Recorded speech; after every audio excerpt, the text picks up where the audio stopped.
She's in love with herself. She loves the dark.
Padded Room Radio is on the air, you maniacs. My name is Darian. I am back for another week of horror bullshit coming at your face holes.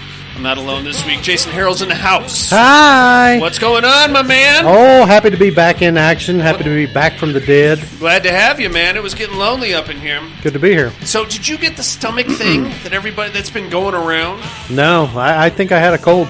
That's it? That's Summer it. cold. Yeah. Summer colds are worse than regular colds. Yeah, and I had it like the week prior, but it seemed to go away after like a day or two. Nice. And then just completely resurfaced. So, what'd you get? The sore throat, the coughing? Sore throat, still kind of fading away on that. Yeah. Coughing, hacking, achy head fever, so I can rest medicine. Okay. Oh, it's commercial. You take a COVID test? Because I guess there's a new COVID flying around. No. Okay, no, you're not even going to bother? No. Why bother anymore? It's going to come, it's going to go. Just assume you have it and go on about your business. That's all you can do, really. That's what I say. Right on, man. Well, I missed you last week. Missed you more. What else did we miss? Anything fun? Nothing fun whatsoever. Been Nope. laying around the house, catching up on a few movies, watching some stuff you had referred me to. Recommended? Yeah. Nice. So that's pretty much it. Just Very cool. going through life. I've got a health update on Dr. Dale. Dr. Dale. He got to keep most of his foot, is the good news. They did amputate the big toe, and I think like up to the down to the knuckle on the middle toe, whatever you call that toe. Mm-hmm. And so you got lucky there. Just got out of the hospital last night, the son of a bitch. He texted me at like 11:30 at night. You want to come get me? I love that your phone actually speaks. It does. Yeah, with the text to voice is amazing nowadays. That's the sound my phone makes whenever Dale calls. 11:30 at night. I don't. Of course, I'm out. Like he didn't call for a tow truck, huh? No. He should have. No, I was out like a light. I go to bed at like 9:15, man. Yeah. So what am I? I wake up this morning at like 5 to start getting ready for work. I'm like, oh, you okay? No reply. So I'm thinking he's laying in the gutter with a foot off, and then not till about 1 o'clock this afternoon, he texts me back, man, guys, take my toe off. And have you seen my stapler? I'm going to try and eat better from now on. So he's alive, ladies and gentlemen. Good. And I think he's going to be able to... You can walk without a big toe, right? Sure. I mean, it's just a big toe.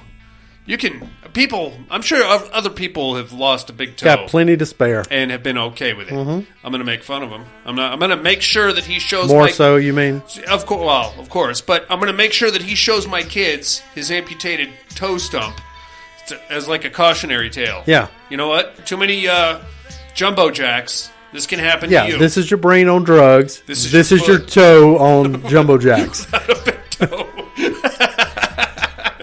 Too many donuts, man. All right, well, we got a regular horror show to get into here, Jason. We got horror news, listener mail, the whole shebang coming at us here in Evil Dead Month in the Padded Room. Let's start things off with a little horror news.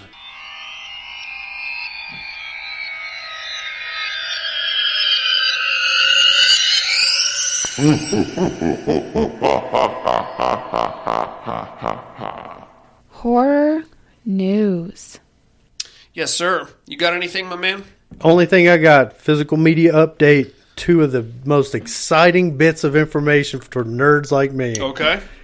The Lost Boys and Fright Night coming to 4K, which is going to be fabulous. The updated versions of those, nicer pictured, better blacks, you know, being able to see it a little bit better with the blacks and the darks.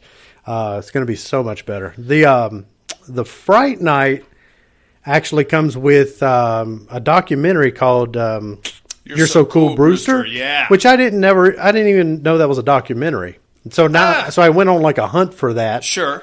But now I found out that it's included, so I'll just wait to pick that up and get nice. Both. Yeah.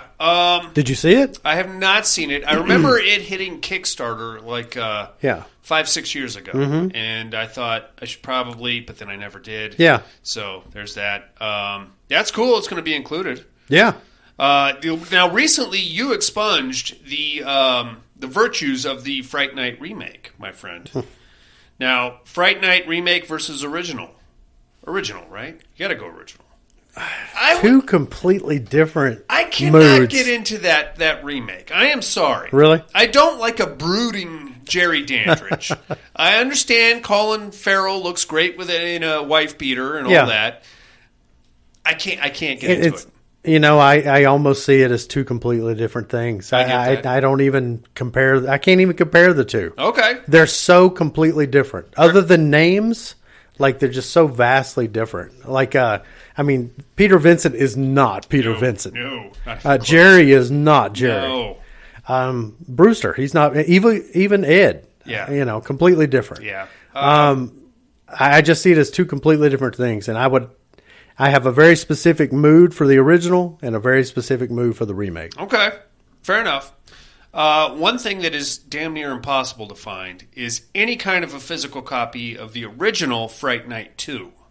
Yeah, I found that new Fright Night 2. Yeah, the weird castle in Romania thing. I don't even know. It's got like a chick kind of face on the front. Yeah. It's like a female vampire. I'm like, wow, is this Fright Night 2? It was not Fright Night 2. It's not. It was, but it wasn't. It's like a sequel to the remake, but in a weird way. Yeah. What I want is the one where Brian Thompson eats insects. Right. And I think, I could have swore Grace Jones was in there. She was in Vamp. Vamp is what I'm thinking of. Yeah. That's another fucking nutsack vampire movie from the 80s. I've only seen it once in my life. Saw it, I don't know, shortly after, in childhood when it hit VHS. Yeah. I do not remember that being good. It's not, well, I mean, it depends on how much credit you're going to give it for nostalgia. Yeah. It's got, what's his name? Richard Russler. You don't know the name. Can't place his face. If I showed you a picture of him, you'd be like, hey, that guy. Hey, that guy. Richard Russler, Nightmare on Elm Street 2, Grady, Weird Science, one of the Robert Downey Jr.'s best friend, the weird bully guy. Okay. He was in every third 80s teen horror kind of weird movie situation. Yeah. That's really all. Him and his knucklehead friend went to a strip club, and it was nothing but vampires. And I've never been able to take Grace Jones as like a sex symbol. I mean, she just never did it for me. What? I don't understand that either. You know what I mean? She was married to Dolph Lundgren for eons, and they have had some amazing looking children. Really? 2 of them. Oh yeah. I didn't know they were ever married. Oh yeah. Their kids look like Greek giants, statues, just Nordic African goddamn gods. But yeah, I don't know, because she shows up ever since what was it, Boomerang? With Eddie Murphy, where she like gives birth to a bottle of perfume or something. I don't remember. Oh yeah, it was like a commercial. Yeah. And she like screams and shoots a bottle of perfume. I remember now. That's great. Thing. I can't. Or Conan the Destroyer, I think, where she was like a weird Amazonian barbarian type broad. Yeah, but she just had those crazy eyes and the teeth. Yeah. And I don't know, man. Some people find her hot. She started off as a model, so there's that. Yeah, I could never get it. Me neither. Yeah. Me neither. She's frightening and intimidating to me. She is. And I feel like if I were to engage her in some kind of a romantic situation, she'd bite you and she would. I would launch a perfume at you. She would put me in like a MMA kind of a thing, and that would be it. All right, well, enough about that shit, man.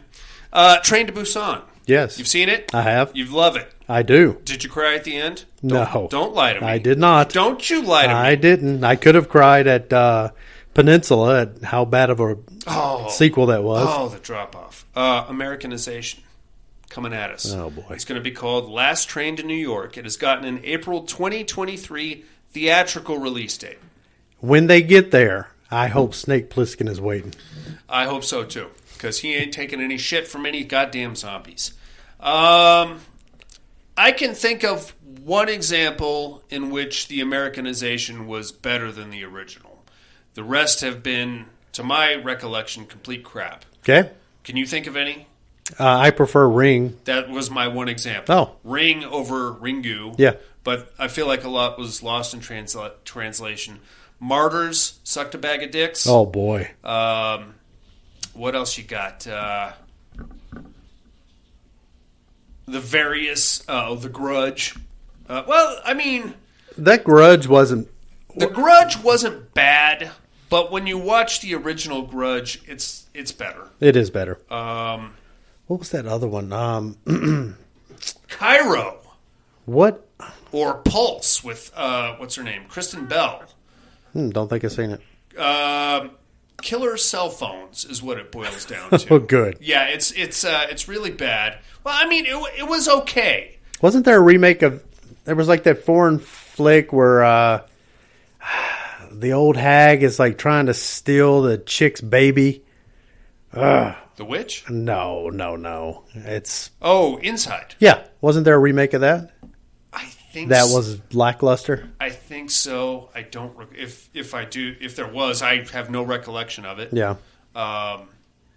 Yeah, man. I say, let's stick with Train to Busan on this one. I'll probably check it out just to fucking give me something to complain about.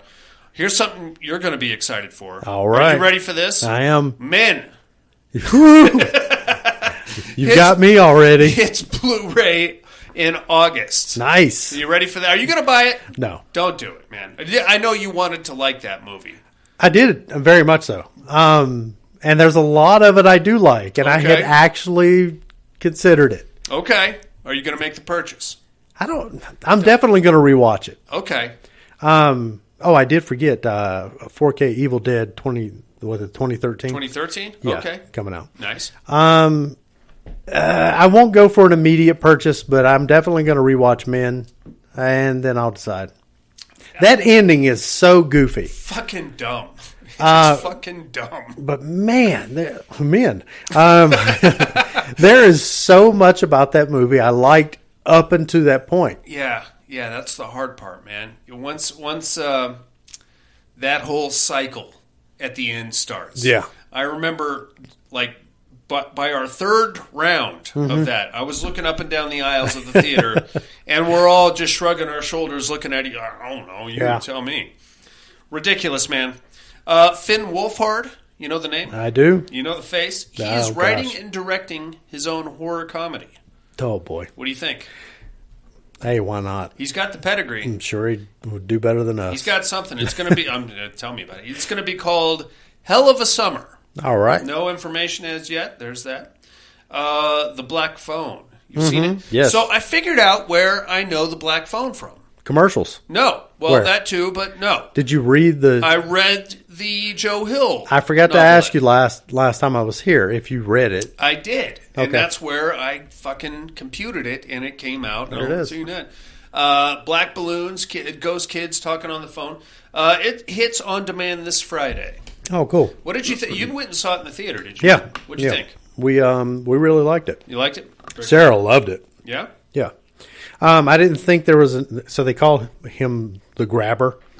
I didn't really think there was enough of him. But all in all, yeah, great movie. Nice. Or really, really good. Right on. Salem's Lot remake.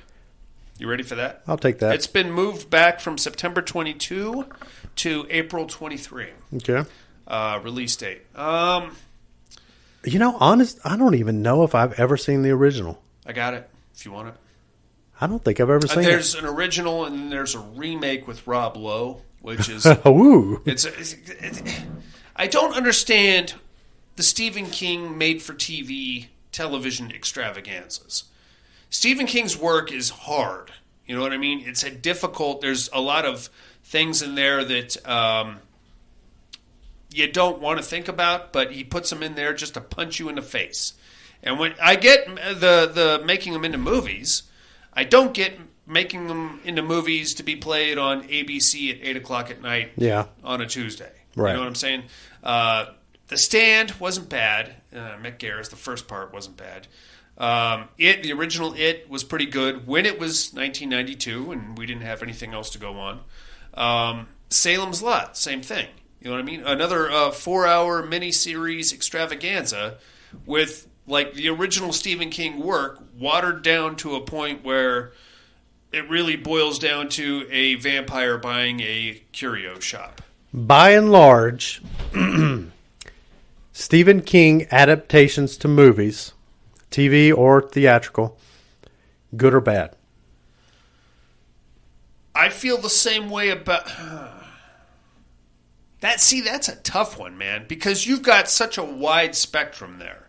You've got things like The Shining. Sure. Which I know you'll argue with me about, and that's fine.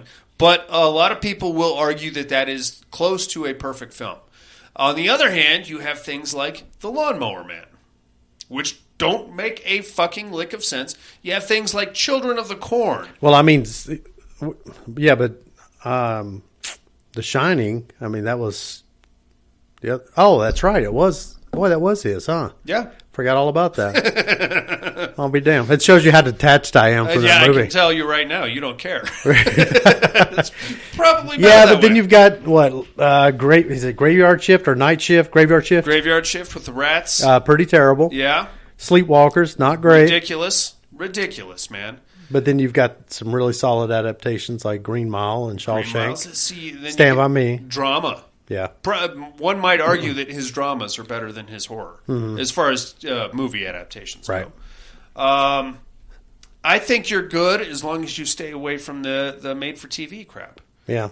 And then you got weird kind of like spin-off situations, like the Children of the Corn bukkake of sequels. Believe it or not, there is some good movies in there. I'll take your word for it. I don't blame you. You have things like Rose Red, which I thought was actually a pretty good show. Didn't see it. It's not too shabby if you have got 9 hours to kill. If you don't mind punching out. I do not.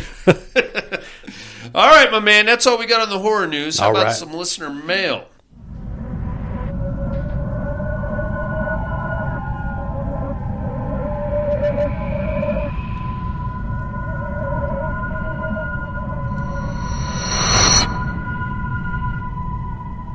Listener mail. Yes, sir. We got emails, voicemails, the whole goddamn thing, Jason. Let's start things off with... let's get over to Sydney, Australia with our main man, Tim. Tim! Subject line, Deadites rule. I don't know. Hey guys, how is everyone this week? Happy and healthy, I hope. Terradome, I'm taking the mutant cannibals because rabbits are dumb. I probably got to agree with you on that there, Tim. Jason, who do you think would win in a fight between mutant cannibals, i.e., The Hills Have Eyes, versus a herd of giant rabbits? Gonna go with mutant cannibals. Yes, sir. Can't go with bunnies for that. Yeah, that kind of fits into the tomato branch of the Terradome, which... people want it, so I have to put it in there, and there it is. Who are you to disappoint the people? Exactly right. Since it's Evil Dead month here in the padded room, I must bring something forth to you that I just watched. I've been watching the Creepshow series on Shudder, and episode 1 of season 2 is a Evil Dead tribute episode that's fucking awesome. The segment is called Public Television of the Dead. It's definitely worth a watch and look closely at all the horror Easter eggs in the background. That's it for me. Love you all. Tim.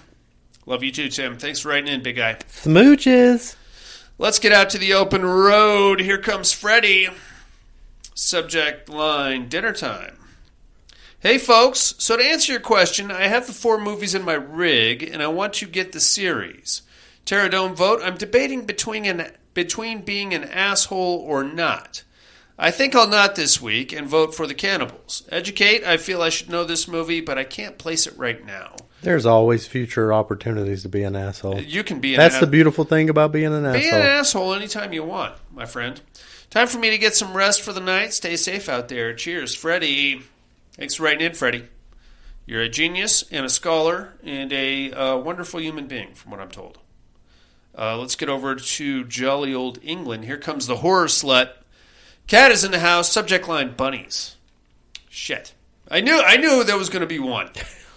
Evening, gent, possibly gents. I do hope you have had a wonderful week. Give me the giant rabbits for Terradome. I think they will be as entertaining to hear win as the tomato was. Back to my shift tonight. Hope you all have a healthy and safe week. Cat. Well, it's not looking good, Cat. And to be honest with you, I was not looking forward to writing about rabbits. So, did you ever know a kid's story called Bunnicula? It sounds familiar. About a vampire bunny? I believe so. He would bite carrots. I don't recall. Right? I only remember the name. As I remember, that sounds very familiar to me. Or maybe I'm thinking next of, singles, I want Bunnicula in there, damn it. Versus Duckula. Yeah, remember Count Duckula? Let's get back here to Reno, Nevada. Here comes the cowboy.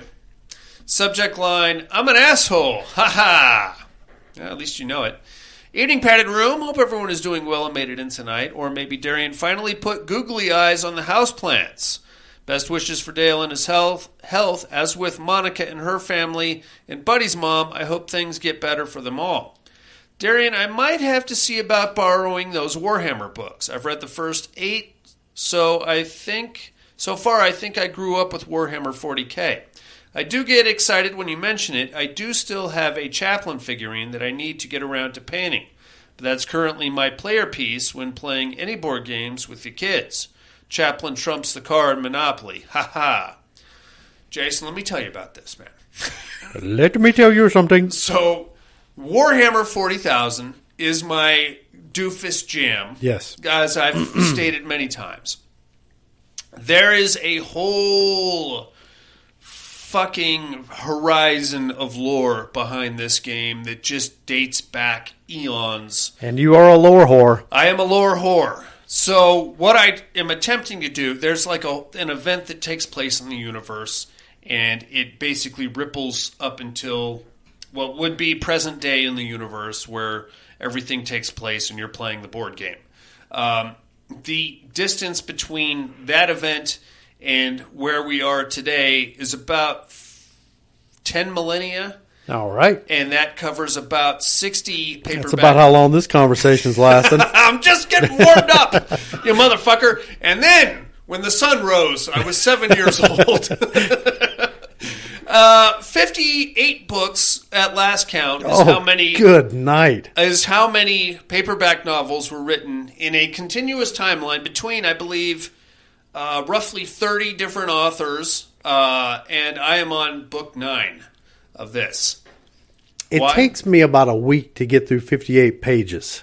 Well, I'm not reading. I'm doing the Audible thing. Oh, okay. So, there's that. I did that once. I'll never do that again. It's good for killing time at work. I will say that. This was with a 4-hour commute.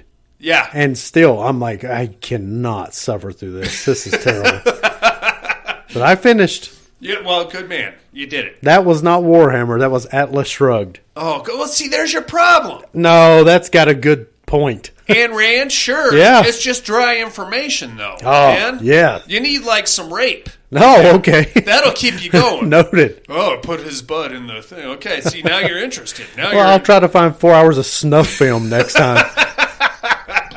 I'll give you my Audible password. There's probably about 80 hours of snuff. Educate. I should know this, I'm sure, but head keeps going to Quicksilver Highway with Christopher Lloyd. I don't think that's who you are, though, and it's been a while since I've watched that movie. No, I am not Quicksilver Highway. Pterodome. Now, I know the Cannibals probably should win, but I'm feeling like the votes this match are going to go for the fun of what can we make Darian cuss us out about.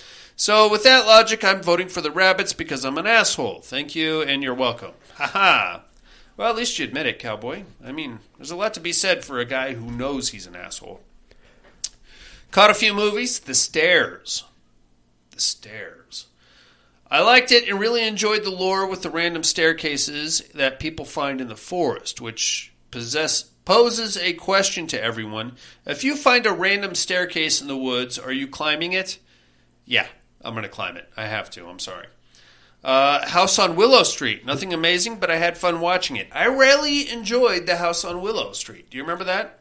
No. Okay. But I'm backing up. Okay. What if the staircase leads down? Still going? Yeah, absolutely. Braver man than me. I have to. House on Willow Street? Yeah. I'll check that out. I've got it on the coffin shelf right behind you. If you haven't seen it yet, you're welcome to take it home with you. And did catch The Rental. Really liked it. You did bring up that this month's movies make you want to go to a cabin in the woods. I'm always down for that, just to get away from people. Bonus if you find some spooky shit. Well, back to the grind. Hope everyone has a great week. Catch you on the flip. Cowboy. Oh, he sent me a screenshot of a bunch of tweets. I'm going to say Candyman 5 times while my homie says Beetlejuice 3 times, and we going to make them fight. WWE announcer, and here comes Bloody Mary with a steel chair. Okay. Good times, Cowboy. Thanks for writing in, big guy. We got some voicemails here. And I got to make sure to check the junk mail this week because I got cussed out by Crack House Matt. Oh. Yeah, apparently he wrote in, and I have completely ignored him. Well, for a couple of months now. I mean, you have been using the delete all function on the spam folder. I love that. Is that not the best thing that was ever invented? Delete everything. Fuck all this shit. Let's see here. We got the main man from Alabama coming our way. Alan of the Cha-Cha. Alan. Padded room, what's up? What's Hope up, everybody's Alan? doing good. What's up, big dog? Pterodome, give me the mutant cannibals. Mr. Darian, are you Sam was here? Sam was And here, question baby! About the Evil Dead 2. Alright. He's backing up. Question about the Evil Dead 2. Yes, sir. Do you think it is a sequel to Evil Dead 1? It is. A remake with a bigger budget? Or like a requel? What is your thoughts on that? When you watch it, and it's a lot of similarities to Part 1, and I just wonder sometimes, we got a bigger budget, so we did a requel, or did they do a remake, or is it a direct sequel? Love to hear your thoughts on it. Have a good one, man. Bye. You too, Alan. I can break the whole thing down, and I will do that for you in just a few moments. Would you love to hear my thoughts on it? You hate it. I can tell you right now by that shit-eating grin. You're going to tear this movie a new a-hole, and it's fine. Well done. Thanks for calling in, Alan. Your votes are locked. Let's get down to beautiful Southern California. Here comes the man, the myth, the legend, Mr. Tom Hardy. Hey, yo. Padded room. How's my favorite degenerates this week? We're here. Oh, I hope everyone's doing well. Hell, I hope I got in on time. I did. Got a little busy there, and not sure if I made it this week or you're going to get in two from me next week. Anyway, hope all is going well. Just wanted to get in real quick. The Terror Dome there. Shit, what do we got going? Rabbits. The Rabbits and the Mutant Cannibals. Yes, sir. One thing I got to give it to Kat. She gave a good explanation as to why the werewolves would lose to the home invaders. Okay. I thought it was I couldn't come up with anything better than that. But just the same, I got to give this to the mutant cannibals. Thank you they're giant much. rabbits, but they are fucking just rabbits. They're rabbits, man. It does remind me of this thing I was told that hey, if you're out in the wild and a fucking carnivore kills you, it ain't nothing personal, It's just true. carnivore's just looking to eat. Yeah. But if a herbivore kills you, that shit was personal, man. He ain't looking to eat you, didn't like your ass. Just the same, I'm still going to go with the mutant cannibals. Yes, sir. And on the educating department. Come on, Tom Hardy. Right, I'm not as mad about this one here because I know I haven't seen this flick. Okay. But I know this flick because I remember you guys talking about it. We did an episode on it, yeah. A while ago, and I just can't remember the damn name of it. Damn it, but so I ain't even pissed about it. Like, hey, okay, I didn't get it this time. And, fair enough. But hey, at least I haven't seen it, and True. I'm not getting it. One thing I wanted to mention. You were talking about last week and being concerned about, showing the kids certain horror flicks and whatnot. Yeah, and, what do you think? I really wasn't concerned about my kids seeing the flicks. It was their friends that were over seeing the flicks and having to deal with the parents' phone call. My kids had fucking nightmares for, a week because of what you saw when you guys were over there and all that bullshit. Of course.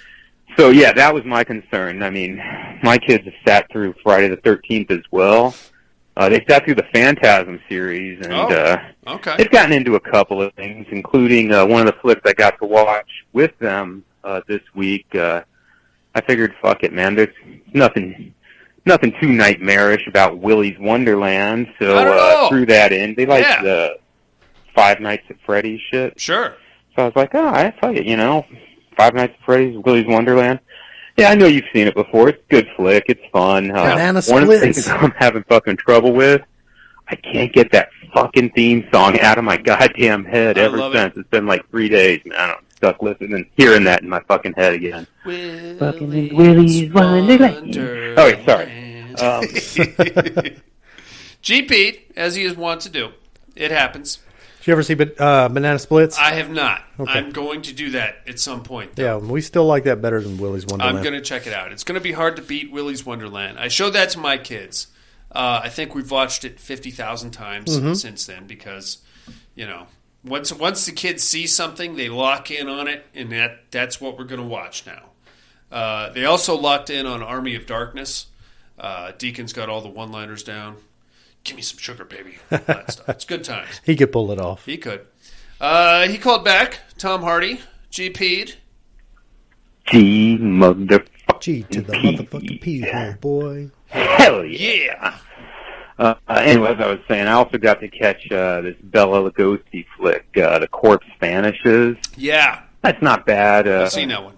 I believe. I assume you've probably seen it before. It's a decent one, I thought. The funny thing is I was watching, I'm like, dang, I know I've seen this before, but I haven't seen it, and I kind of have that deja vu feeling. Sure. And then, like, man, maybe I saw like a remake of this or a retelling. Yeah, it was on a Mystery Science Theater. Oh, is what it was. That's where I recognize that shit from. But one last flick I got to catch this week was this trauma flick, Garden of the Dead. Garden of the Dead. Here's the thing. I was just kind of flipping around looking for something. I saw Garden of the Dead, some zombie flick, some rip-off zombie flick. What's this about? It's a fucking trauma flick. Yeah. And here's the thing that kind of surprised me. It's like a trauma flick from 1972. Whoa. Ooh. And I had always just, like, when I think trauma, I'm... 80s. 80s, maybe 78, 79. And, this thing's from 72. Wow. But it's a total non-trauma flick. Huh. It doesn't have the humor. It doesn't have the nudity. It's that non-trauma flick. And it reminded me, we were talking the other day about how kind of trauma's got that sweet spot. Yeah. In the mid to early 80s, kind of through, I don't know, I guess the mid 90s, which was the sweet spot for trauma. Sure. Before it was just kind of bullshit. stupid for the sake of stupid, I guess. But or you know what I mean? Just kind of cheap stupid. This one didn't have any of that, man. This one, I guess there is that sweet spot, and it's not before and it's not after, and it's a small spot. Yeah, Garden of the Dead, man. I'd say stay away from it. You got that bad. These inmates, right? They're huffing formaldehyde. They go all crazy and get killed, and then they come back to life and attack the remaining prisoners and prison guards. Sure. And it's bad. It's not as... I wish it was good, but nah. Anyway, that's all I got. Hope Always love you like family. Bye now. Love you too, Tom Hardy. Thank you for calling in, my friend. And I should also mention that we have some actual mail here from Mr. Tom Hardy. Yes, you do. He sent me a 6-pack of his very own homebrew beer. He's calling it Spectral Stagecoach. It's actually pretty good. And he wrote me a note. Let me just read this here. Will you go with me? Check yes or no. The artist formerly known as Darian. Enjoy with the Padded Room crew and let me know your honest opinion. This is my first homebrew, and less than 30% of the people who drank it had projectile diarrhea. Oh. Did your mom get into my Spectral Stagecoach? So 80% of the time... 70% of the time. It works every time. I can blow mud for a couple of feet. Like family... Tom Hardy, P.S. Sorry about the packaging materials. I just used what was going to the Goodwill. He packaged the 6-pack in kids' clothes. Yeah. Which one of the bottles actually came open in transit. So now I have a bunch of beer-soaked kids' clothes, which I'm going to wash and, of course, keep for my kids. Because you don't throw away you should just put all of this stuff like in a Ziploc bag or a small garbage bag, put it in the back of a van. Uh-huh. Maybe some fake blood prints. Oh, sure. Yeah. Yeah. Just park it next to the police station. It's actually pretty good beer. Give them something to do. It's pretty good beer, Jason. It's very not. I don't know anything about beer. I want to say it's like an IPA, but I don't know what the fuck that means. Well, it sounded very pretentious of you. Well, it's like a nice IPA. It reminds me a lot of one of my other favorite beers called Dead Guy. Mm-hmm. It's very similar to that, and I don't know what Dead Guy is either, other than it's a beer. So, good stuff, Tom Hardy. Thank you very much for the beer, my friend. And thank you for the beer-soaked children's clothes. And the beer-soaked children's clothes. And he sent me a couple extra stickers with the Spectral Stagecoach logo. Nice. Very cool. Very good times. Let me take a look at this junk folder. I don't want to get beat up again. That is it on the listener mail. Jason Harold, do you have anything for Tom Hardy, Alan, Tim, Kat, Cowboy, Freddie, or anybody else? Whole lot of hugs and smooches. Oh, just kiss them up, will you? And try one of these beers, you son of a bitch. You're going to love them. Okay. In the meantime... All right. You don't think so? There's something out there. It lives out in those woods. Dark. Something that's come back from the dead.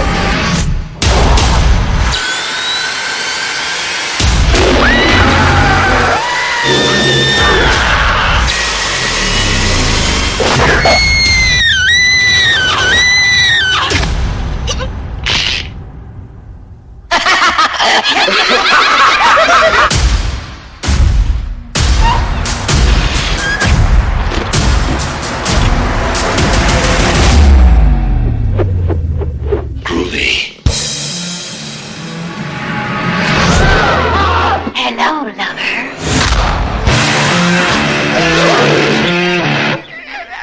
Son of a... I'll swallow your soul! I'll swallow your soul! Swallow this. It's Evil Dead 2, Jason Harrell. It is. 1987, got 7.7 stars on IMDb. What is wrong with people? That is a full 4.3 stars better than Resident Evil and a 0.3 stars better than Evil Dead 1. Worth mentioning. Written and directed by Sam Raimi, has a solid R rating. Stars Bruce Campbell, Sarah Berry, and Dan Hicks. More of a comedy, obviously. That goes without saying. But Sam Raimi is going to ask us to do him some favors. Right off the top.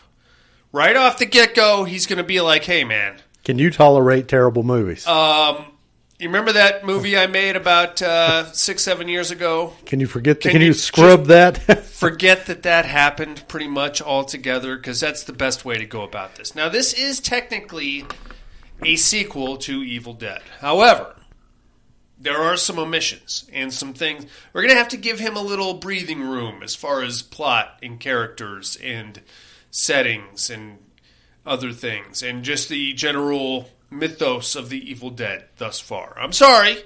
I'm going to apologize for Sam Raimi. I don't know why.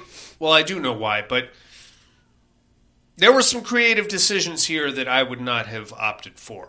So, basically, this movie is going to pick up where Evil Dead 1 picks up, right? At the beginning of Evil Dead 1 with a young couple. We're going to have to pretend that Scotty, Cheryl, and Shelley, never existed. Because they are no longer canon to this storyline. This is why I'm interested to know how you see it as a sequel. I'm going to explain that. So, okay. The idea behind this... Well, let me just kind of work you through this, and I'll tell you where this movie actually picks up.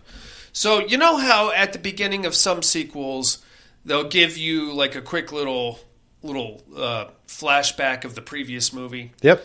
The first half hour, pretty much, of Evil Dead 2 is going to be a flashback of Evil Dead 1. Okay. Except there's going to be a lot of differences and a lot of things that we're just going to have to pretend never happened. And a lot of characters we're going to have to pretend just never existed. So, that's I know. But see... I know. No, I know. That's a reboot.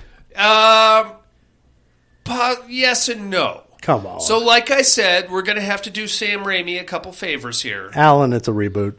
I think... it actually is a sequel. Okay, here we go. So, we pick up with Ash and Linda, who is played by a much more attractive actress this time, by themselves, driving up to the cabin. This time, Ash knows about the cabin, and you're probably thinking, Ash, the fuck are you doing? Last time you went to this cabin, pretty much everybody got slaughtered except for you. Why would you take another girl up there? Yeah, there's no way this could be a sequel because you clearly wouldn't go back. Okay, so this is part of that snippet where we are kind of recapping the original movie. Except for some reason this time we're omitting... Is this says you... No, this is Sam Raimi's explanation. He's high. Yes. Well, yes and no, but we'll get to that in a second. So, Ash and Linda go up to the cabin by themselves this time. Cabin is still out in the woods. This time, the Necronomicon... This time it's called the Necronomicon Ex Mortis, not the Naturon de Manta. But it's a weird thing, because at the beginning of the movie, we get this whole explanation of a book being written in blood and pages, and they actually, in the voiceover, refer to it as Necronomicon Ex Mortis, roughly translated the Book of the Dead. In the previous film, it was called Naturon de Manta, also roughly translated the Book of the Dead. Now, at the beginning of the movie, that's what it's called. Later, Osteospumante. That's what it's called. 5 minutes into the movie, once Ash hits play on the tape recorder, Professor Nobi is going to refer to it as Naturon de Manta. So, call it whatever you will. It's the goddamn Necronomicon. Jason. We are into the movie already, right? We are just going to call it the Necronomicon. Okay, so let me go ahead and ask questions. By all means. This movie stinks. Oh, how dare you! So... Okay, first off, we know I'm not a fan of these originals. Okay. Or the original two. Okay, what? You didn't like the first one? So, up until I rewatched it, it had been like 20 years since I had seen it. Okay. At least. All right. I will say I enjoyed it much, much more than what I remembered. Okay. And I think that's because in my mind, I get both 1 and 2 kind of mixed up. Sure. I remembered 2 being zanier, for sure, and I remembered there being way too much claymation for my own taste. In 1 or 2. Well, I couldn't remember. Okay. I kind of blur them together. So, in rewatching part 1, since I wasn't here last week, I will say I'll actually give that like a 6 out of 10. Okay. Outside of like the last 15, 20 minutes, somewhere around there, it's a solid horror movie. Okay. Straight up horror movie. Sure. And then it goes into claymation land. But, shitty effects aside, I still give it a solid 6. Fair enough. This thing's kooky as shit, and it's just a straight up comedy. But what I want to ask is, did he even get permission to go into this place? Or did he just, because she asked a question something like, what if the owners come home and they're like, "Oh, there's." We'll just say our car broke down. Yeah, so they're just breaking into a home. They are basically squatting. Yes, okay, that's what they're doing. I just wanted to make sure I understood the first 5 minutes of the movie. See, that actually to me makes a lot more sense, because why the fuck would you rent somebody a cabin knowing that you've got dead bodies and spine shanks and a Book of the Dead and tape recorders with demonic incantations in it? Sure. You know what I'm saying? Yeah. And more to the point, and this kind of speaks to last week's episode, if you're a horny college guy and you're looking to get laid and you're taking some horny college chicks to some place to get laid, a shanty in the woods? No. Not any self-respecting young lady that I know. She's going to get up there, she's going to be like, I'll fuck you, but not in here. God, there's crutch crickets and, scabies. You know what I mean? I know what you mean. So, that being said, I feel like if we're going to omit certain parts of Evil Dead 1, this actually kind of works out better. If we're going to try to rewrite the canon of the Evil Dead franchise, certain aspects of Evil Dead 2 make a lot more sense than a lot of things in Evil Dead 1. Yeah, that he's a trespassing bag of shit. I mean, I don't want to go that route. I mean, he's Ash. I want to like the guy. I want to like the guy too, but it makes more sense than Professor Noby renting him a cabin in which he knows his dead wife is buried in the basement. Didn't Professor Noby rent it from someone? Or because didn't they not understand in part 1 why the equipment was there to begin with? Yeah. Or was that actually his cabin? It's not. He just Scotty says at one point that a buddy of mine left the keys on the top of the door frame. I just assumed that the professor had rented it or whatever. That would make the most sense. And then just left his shit there, sure, bugged out. And the other guy who actually owns the place, and this is all theoretical. Yeah. He got his check cashed. What does he care? He doesn't need to go check in on the place. Then he rents it out to his buddy Scotty again. It's quite possible. Okay. Yeah, there's a lot open to conjecture. I like making believe more than I like thinking Ash is just some trespassing asshole. As we get deeper into the franchise, the trespassing asshole makes a lot more sense than anything else. Sure. So what we're going to do here, we're going to basically recap in the first 15 minutes of this movie the entire events of the first movie with some very extensive creative liberties. We're going to pretend that Scotty, Shelley, and Cheryl never existed, although they are going to come back in the series. We're not going to get into that, though. It is just Ash and Linda up there. They're having a wonderful time. Ash is playing the piano now. They're, being romantic. Again, Ash presents Linda with the weird magnifying glass necklace, and she's very excited and horny and probably to have some sex. Very sexy. Very sexy. But then, of course, our tape recorder and face pamphlet, whatever you want to call it, show up on the desk. Ash can't help but hit the play button. The Kandarian incantation is recited, and thus the entity awakens in the woods. Now, for the purposes of this film, we're going to have to assume that Linda is going to assume the identity of what was Shelley in the first movie. And we're just going to completely omit Linda from the first movie. We're going to completely omit Cheryl from the first movie. In a weird kind of backwards way, we're going to sort of bring her back in a different way, but I'll get to that in a second. So there's Linda, looking good, in much better shape than Betsy Baker was, dancing around in her shirt and panties thing. Here comes our entity, smashes through the window, takes her. Ash goes looking for her out in the woods. Again, we're in Tennessee. Apparently, there's a smoking and a non-smoking section in the Tennessee woods. We are firmly planted in the smoking very section. Smoking. Because it is very smoky. Ash goes looking for her. She's now been possessed. Big fight. Ends up decapitating Linda just like in the first movie. Buries her. Is having some serious thoughts about possibly dismantling her body, but then decides not to. She comes back, puts her head, does like a very cool little breakdance move, like with her head on the shoulders, and then puts it back, and then comes back and attacks. That very cool little action sequence. And Ash kind of chains her up, and he's like, okay, I don't think so, bitch. And then, now this is right about where we're doing Sam Raimi some favors here. This is where the first movie would have ended. Now, at the end of the first movie, you'll remember, day broke. Ash tried to escape. Yep. He comes out. He's getting into his car. He's about to make his way to his car. And then the entity, whatever it is, all through the cabin, knocks a bunch of doors down, turns. Ash turns to see it, says, ah! And then that's where the first movie ends. Now, this is where the second movie picks up. Because at this point, Ash gets tossed about what appears to be like 5 miles through the woods. Okay. And he gets done a bunch of spinny moves as he's going through, and he's getting smacked with tree branches, and he's just flying through the woods. Yes. This right here is where the sequel picks up. Now, at this point in Evil Dead 2, we're only about 20, 25 minutes in. Why? I don't know. Why we omitted Scotty and Shelley and Cheryl from any of those flashbacks? Because it's a whole new movie. Fine. But if it is a whole new movie, then we should just call it Evil Blood. I don't care what you call it. Book of the Dead. Sure. Or something like that. Sure. But when you call it Evil Dead 2...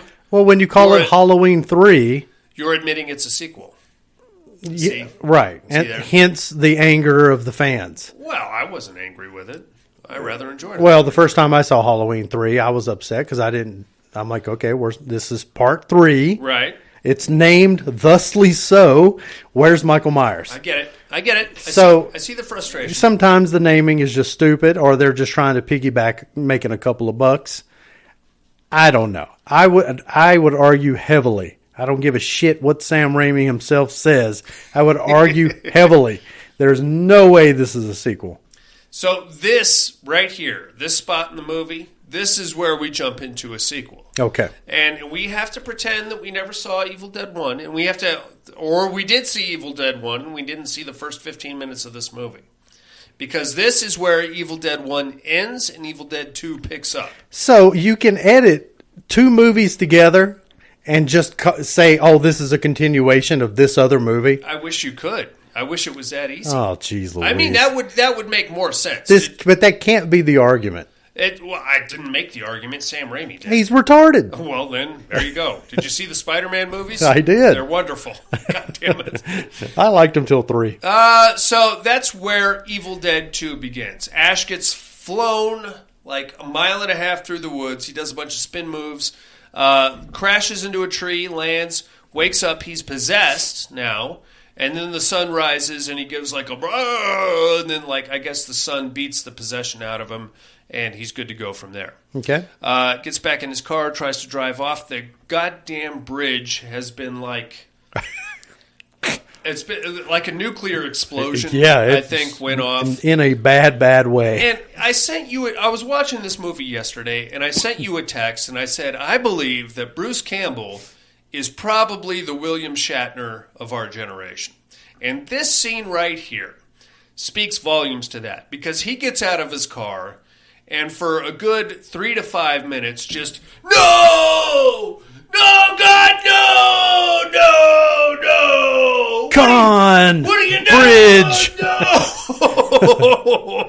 I love me some Bruce Campbell. I've met him on more than a few occasions. Wonderful man.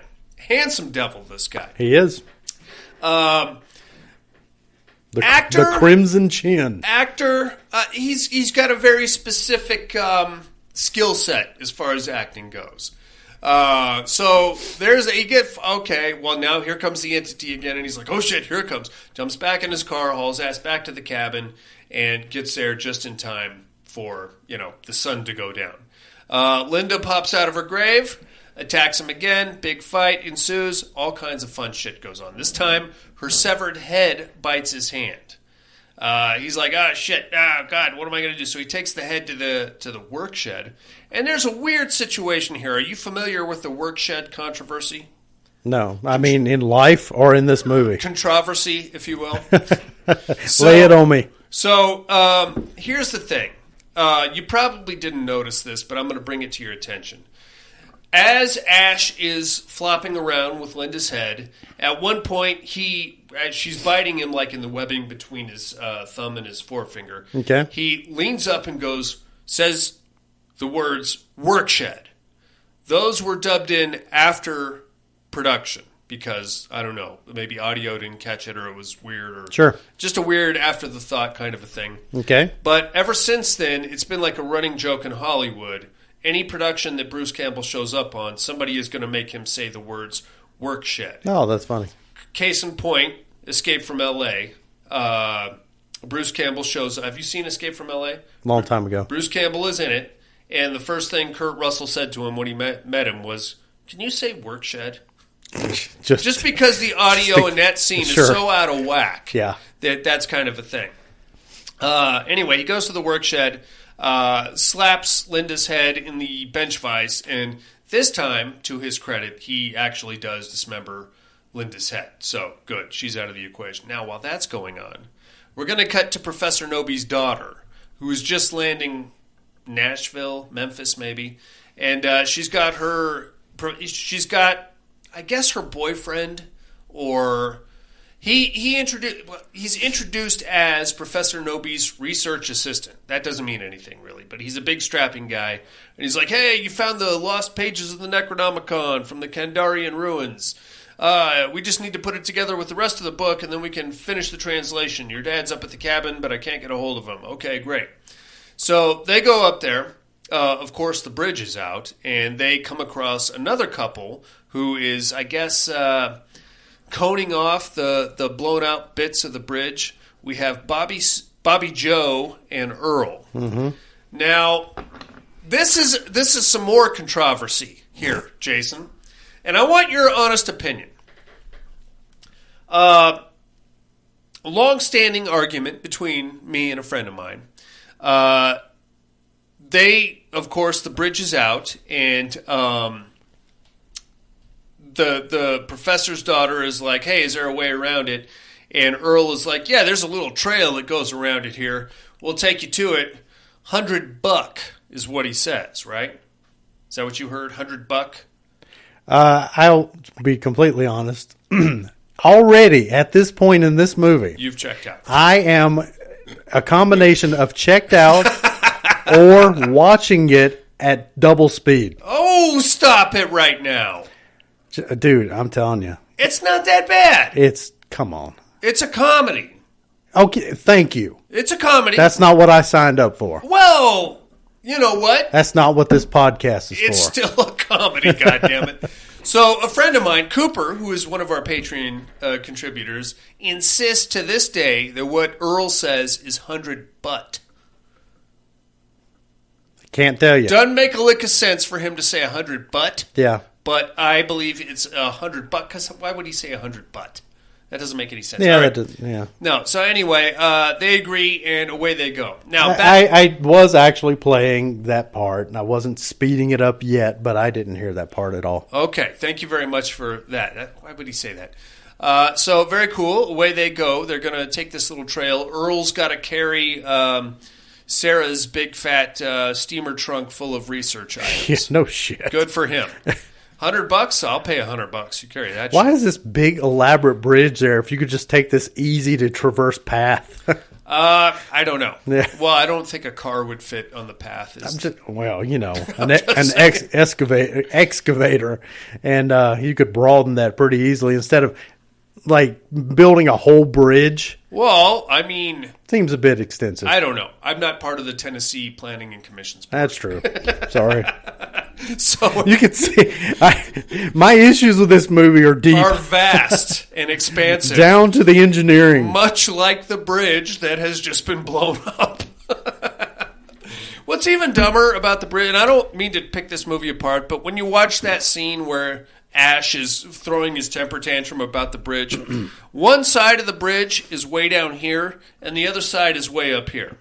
So that's not how bridges work, my friend. There's usually like a ramp. Maybe it was a drawbridge. It could and be. It was half motion. And it also looked like he could probably jump it if he got a running start. I'm just saying. I'll just put that out there. Anyway, now we're going to cut back to the cabin itself. Ash is having a hard time. The bite marks that Linda left on his hand are now like spider webbing through his hand, which is pretty cool. And Ash now has to fight off his own hand in what I like to call hand-to-hand combat. Luckily, eventually he gets the best of it, stabs it, and lobs it off at the wrist, and then goes shooting at it with a shotgun. A farewell to arms, if you will, which is the book that was placed upon the exactly. bucket. Blasts it, kills. Well, he thinks he kills it, but not quite. He's pretty happy with himself. Now, what we're going to get is what I like to think of as Ash's descent into what could be Lovecraftian madness. Because we've got some very nonsensical scenes here that don't really fit into... They fit more into the comedy section of the movie. We have like some blood fire hoses that go off and spray Ash all around the cabin, and then immediately turn into black tar vacuums, which suck all the blood out, which just kind of leave Ash bloody and confused in a weird way. And he's like, oh, what the hell is going on here? And then once that happens, he goes to sit down in a chair, which breaks and causes every stick of furniture and animal trophy head to start laughing at him. And for a second there, he's like, that was pretty funny. So he starts laughing too. And then, like, towards the end, he starts to, like, cry and sob and scream at the same time. And then he hears something coming from outside. So he does what probably anybody would do, which is just unload the double barrel. Shoot blindly blam, through the wall. Blam! I'm sure it's a goddamn demon out there. Turns out it's not. It's Bobby Joe and Earl. He hit Bobby Joe. Earl comes charging in at him, knocks him out. Here comes Sarah and her research assistant, whoever that guy was. And this is the first actual point of reference to the basement in this movie. Now, this is why I have to lean towards... This kind of fucks me up in my entire logic. Because if this is a sequel, then there has been somebody in the basement. And Ash is well aware of the basement, and the basement is there. But in the pretense of this movie, they walk in, they're like, let's put him down. They just happen to notice the basement off to the side. Where's my dad? I don't know. Well, here's this crazy fuck and a bloody chainsaw, by the way. We better throw him in the basement. So they drag his lifeless carcass, kick him down into the basement, use that weird chain pulley system to secure him, and he's slowly regaining consciousness as they do. Once they get him down there, then they start replaying the reel-to-reel tape recorder, and this is where Professor Noby admits to killing his wife and burying her body in the earthen floor basement. And this is where Ted Raimi makes his acting debut. Boy, does he ever. Henrietta. quite the looker. I tell you what.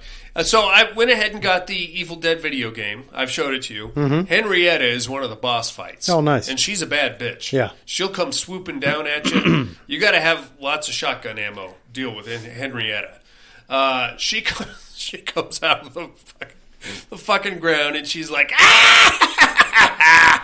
come to Henrietta, and Ash is trying to talk them into letting him out as she's, slowly making her way towards the stairs.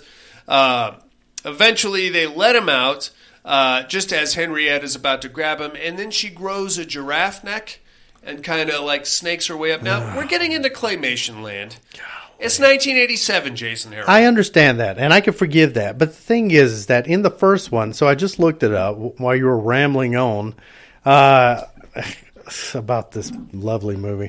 So the budget of the original, $350,000. Okay. The budget for the reboot, $3.5 million. Okay. I would seriously argue that money was much better spent in the first one. If they had $350,000. Yeah, it didn't even. Yeah, I mean, they got taken for a ride if it cost $350,000. But I mean, good night, man. I mean, I would like to think I could do a little bit better than the snakehead thing. Well, in 1987, though, you're not. What else are you going to do?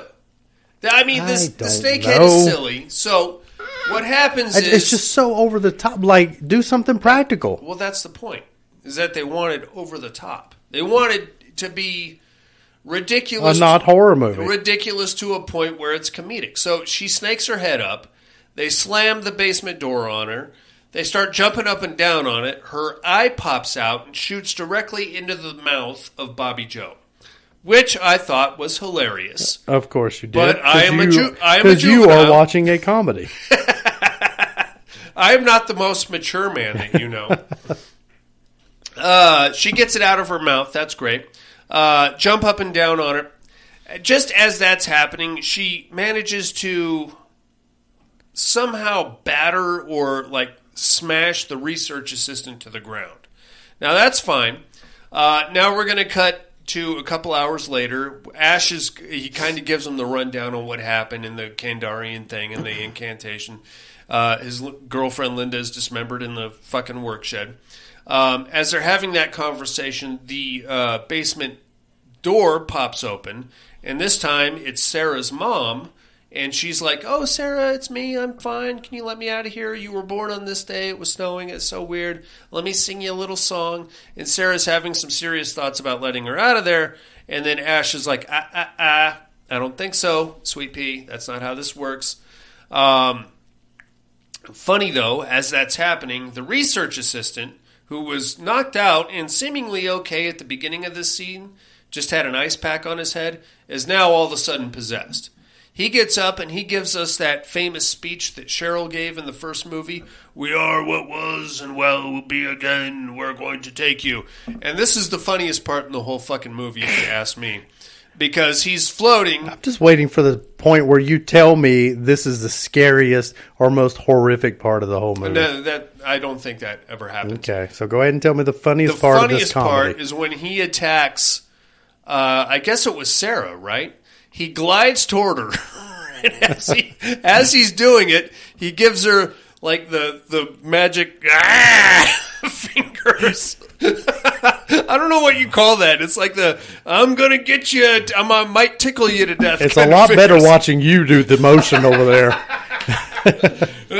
And then when he finally attacks her, no bodily damage. He just kind of bites off her hair and actually stops fighting her for a second and just kind of chews on and swallows her hair, which I thought was really silly, kind of out of place. Big fight ensues. Ash and Earl kind of take him down and dismember him. Good for them.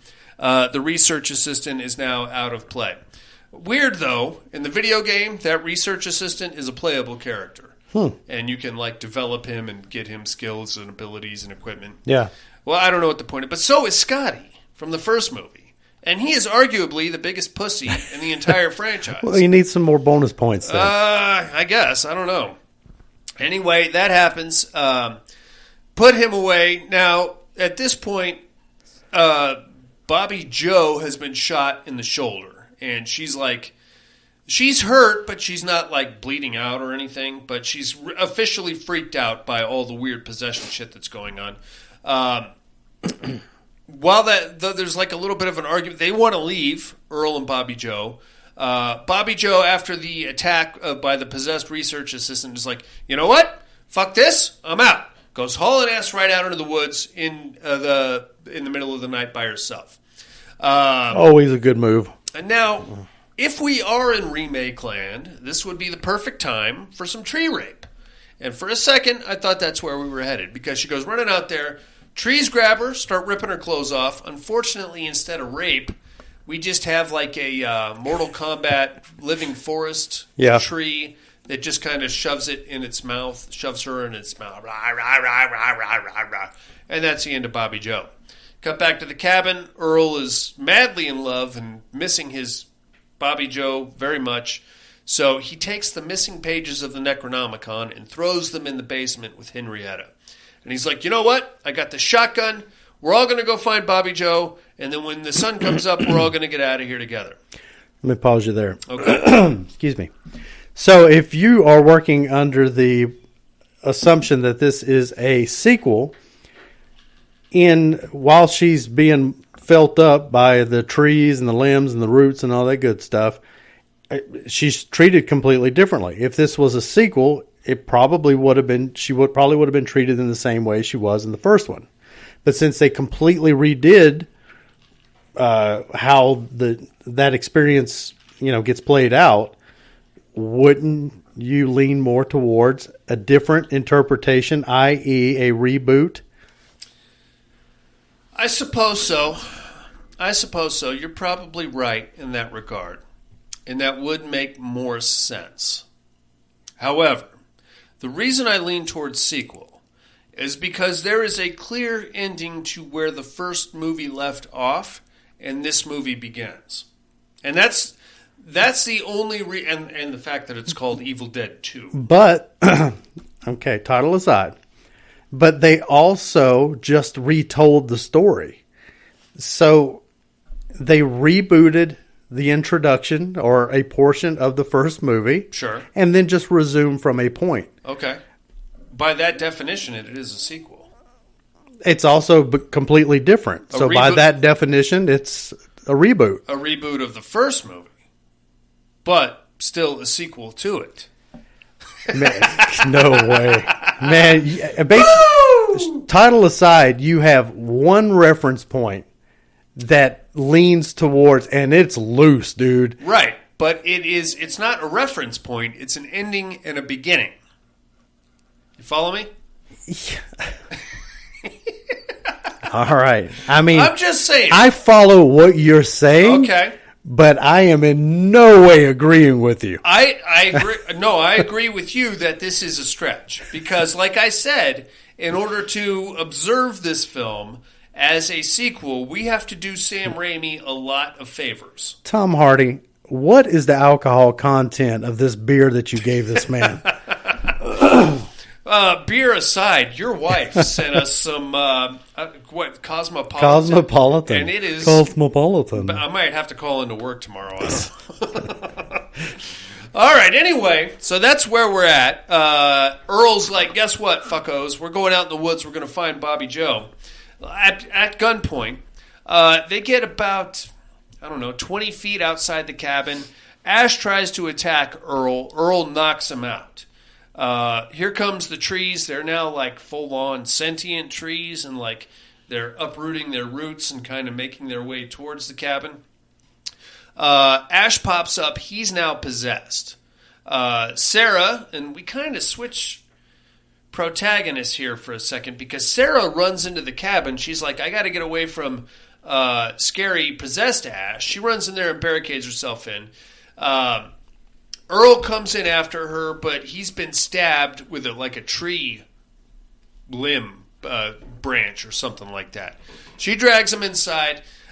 She's like yelling at him the whole time. You gotta get up! You gotta get your ass in here! He's been stabbed. He's bleeding out. He might be paralyzed. Not very motivational. Not really, but she's doing. She gets him inside. Very nice. Ash is still trying to fight his possessed. Ash is still trying to fight his way into the cabin. From there, unfortunately, Earl expires. Ash gets back into the cabin and finds the goddamn necklace. Which, by the way, is still in the shape of that little skull thing that we saw in the first movie. It is. Yeah, it is.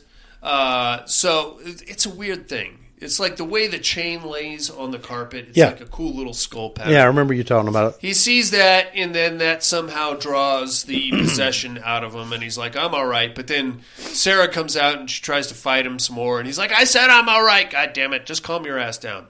From there, they make the decision that, hey, we got to get down into the fucking basement where Henrietta is, Sarah's mom, and we got to get ourselves those lost pages, because if we read the incantation, that will force the entity to show itself in a flesh form, and then once that's done, then we can banish it back to Dead World or whatever it is. So that's the plan. This is where we get that iconic scene of Ash fitting the chainsaw to his stump. Groovy, Jason. Groovy. Groovy. Let's go down there and carve us a witch. Now, if you're paying attention, if you're watching closely, Jason Harrell. Which I was. I hope you were. As Ash makes his way down into the basement, not a Hills Have Eyes poster this time, but Freddy's glove. Pinned to the wall right next to the door as he walks down the stairs. Very nice. Another little fuck you to Wes Craven. I like these. Was it torn? No, it was just kind of. I think it was sitting upside down though. Oh, if that okay. means anything. All right. But I like these little horror nuggets and fuck yous to each other. Sure. He gets down there. He finds the pages. He has to fight off Henrietta. Henrietta follows him upstairs. Big fight up there. Chainsaw Hand manages to dismember Henrietta, including her weird snake giraffe head. Swallow your soul. Swallow your soul. Swallow this. Blows her head off. Unfortunately, the spine shank comes into play. And Ash's severed hand is now running around with the spine shank, which it uses to stab Sarah as she's reading the incantations from the lost pages. Now, unfortunately, she reads the incantation, which makes the goddamn thing manifest itself in the flesh, which causes this big stupid head thing to like pop itself into the goddamn cabin. It looked like a giant. You remember those like squeezy balls, mad balls? Mad balls. Yeah, it looked like a giant mad balls. It reminded me a lot of Grimace from McDonald's. All right. And here comes the tree. The trees are now surrounding the cabin, and they're all beating on it. It's causing like a big ghost quake kind of a thing. Unfortunately, Sarah expires just as she reads the first incantation, which opens the vortex to send the goddamn thing back to wherever it came from. That's the good news, because the fucking thing goes into the vortex. The bad news is she's not alive to finish the incantation to shut the vortex off. Unfortunately, my friends, that means our good friend Ash, with his chainsaw hand and his boomstick, also gets pulled into the vortex, along with his car, which fucking sucks. Well, whatever. I mean, you might need your car. I don't know. And that's pretty much the end. Well, actually, at the end, like, he's surrounded in some desert landscape by a bunch of knights, and they're all hailing him as a savior from the sky, and that leads nicely into the third movie. Smooth like butter. Smooth like butter, Jason Earl. How bad did you hate Evil Dead 2? So, I rank it I think I gave it a 4? Okay. Maybe a 3? Out of what? Out of 10. Oh, stop. So here's my gripe. At what point, I just don't understand why certain movies, you're basically just shit on if, as a horror fan, if you don't like certain movies. And this series is one of those series. Dude, this is not a horror movie. This is a comedy. Sure. Now, I understand it is a comedy with the wrappings of horror stuff. And God, I hate the term nowadays, horror elements. Because at what point does a movie start or end as a horror movie? I mean, because this is, by all accounts, 99% comedy. 1% horror? I don't know what, just because there's blood? I would say 70-30. Okay. Comedy to horror. 70% comedy. If you were to turn all of the blood in this movie into feces, follow me here. Okay. Would this become a scat fetish film?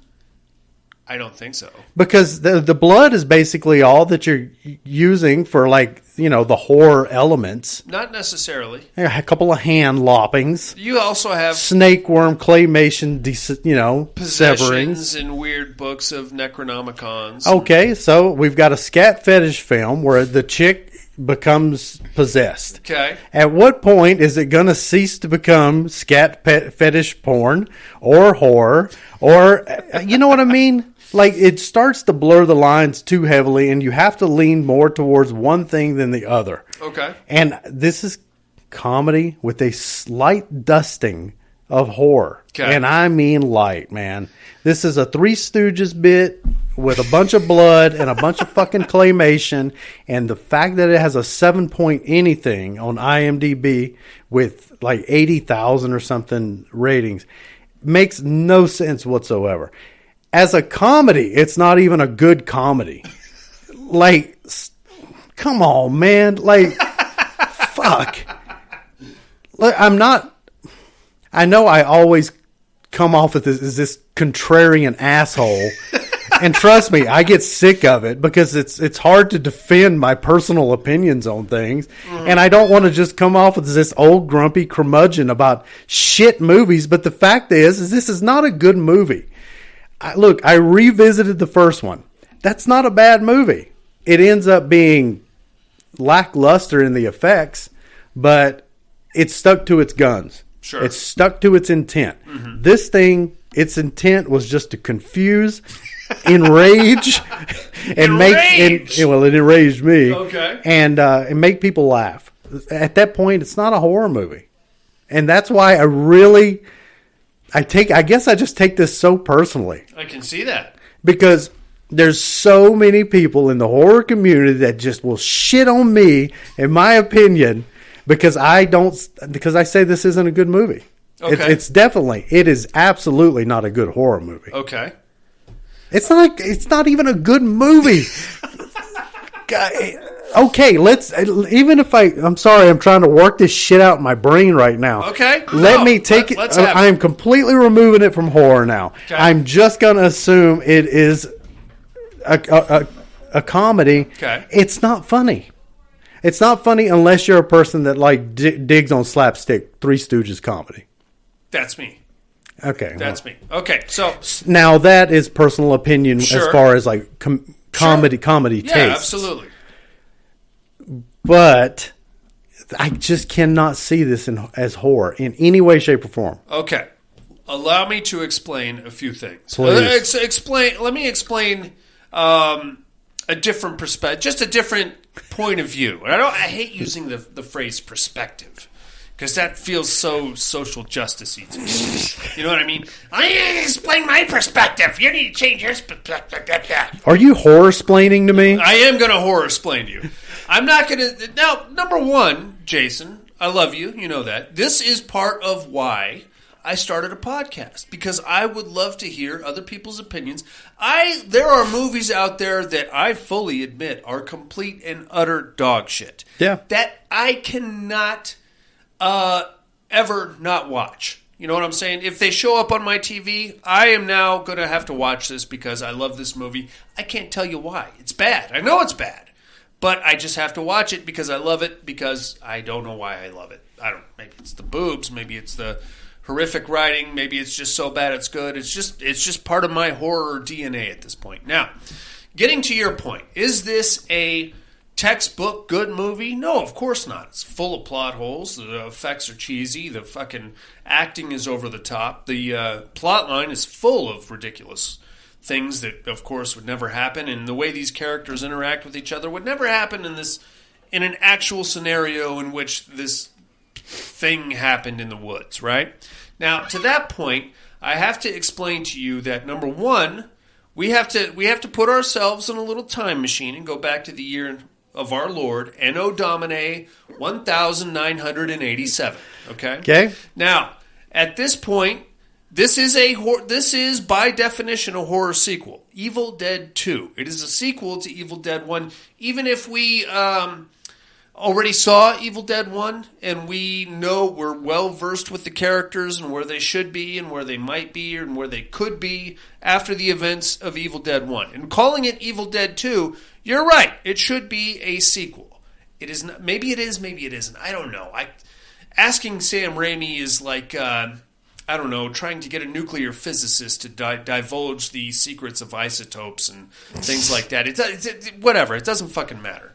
But if you watch this movie with 1987 lenses and circa, what was I, probably 9, 10, what most of us are, we're at that age.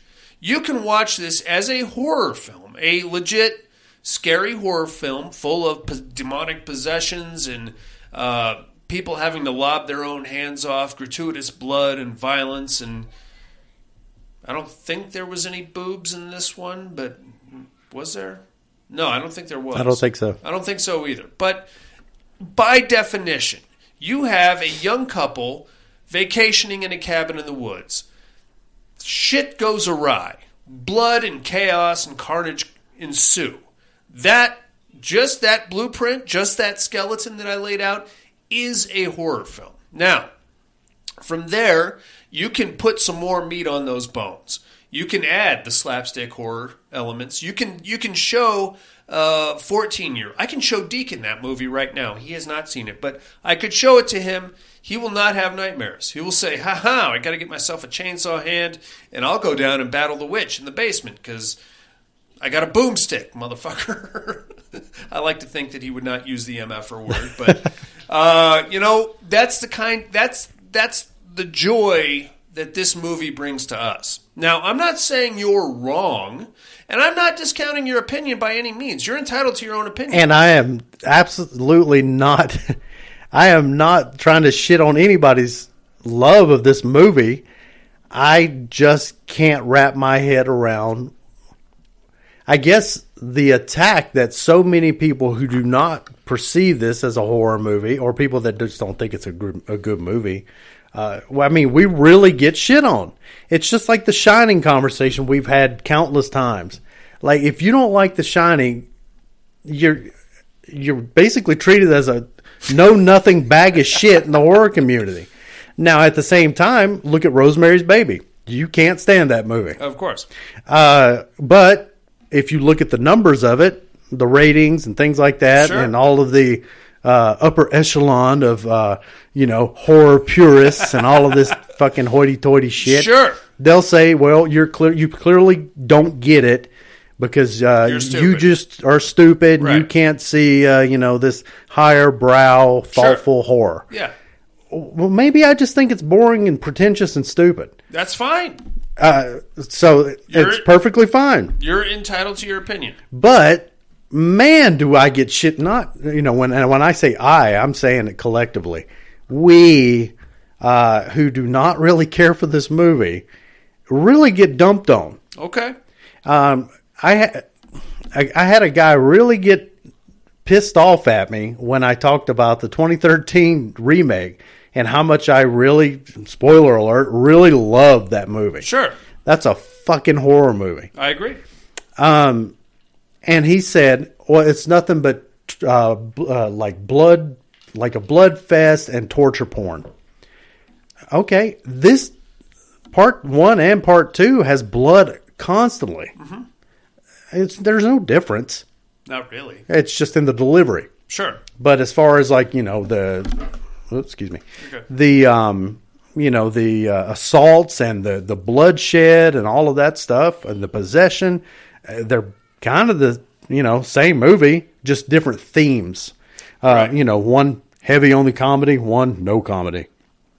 But in his eyes, I was a horrible human being who was into nothing but torture porn. Okay. Well, first off, there's always going to be that horror elitist crowd. Yeah. And they can eat my ass. That's why I have a podcast and they don't. You understand that? Yeah. I enjoy this discourse. And you're entitled to your opinion. I encourage you, by all means, Jason, to bring your opinion. Nobody in my listener base will speak negatively of you because you didn't like whatever. Oh, I'm not taking it personally. I don't give that much of a shit. But I don't know. It really does seem to be like, if you don't like this horror movies introductory guide, to being a horror fan, you must like these things in order to be inducted into our club. So what I found is that there is a certain list of credentials that you need to have. You need to be able to speak with an education on certain horror movies, and you have to agree with the company line, for lack of a better term, on those horror films. Yeah. Who gives a shit, man? Oh, it's not that I give that much of a shit. It's just I can't wrap my head around it is more of the issue. In listening to you talk just now, I think I just now came to the understanding of what we love so much about Evil Dead 2. It's not the horror element. It's not the comedy element either. What we watch when we see Evil Dead 2, and this may just be me talking out of my ass.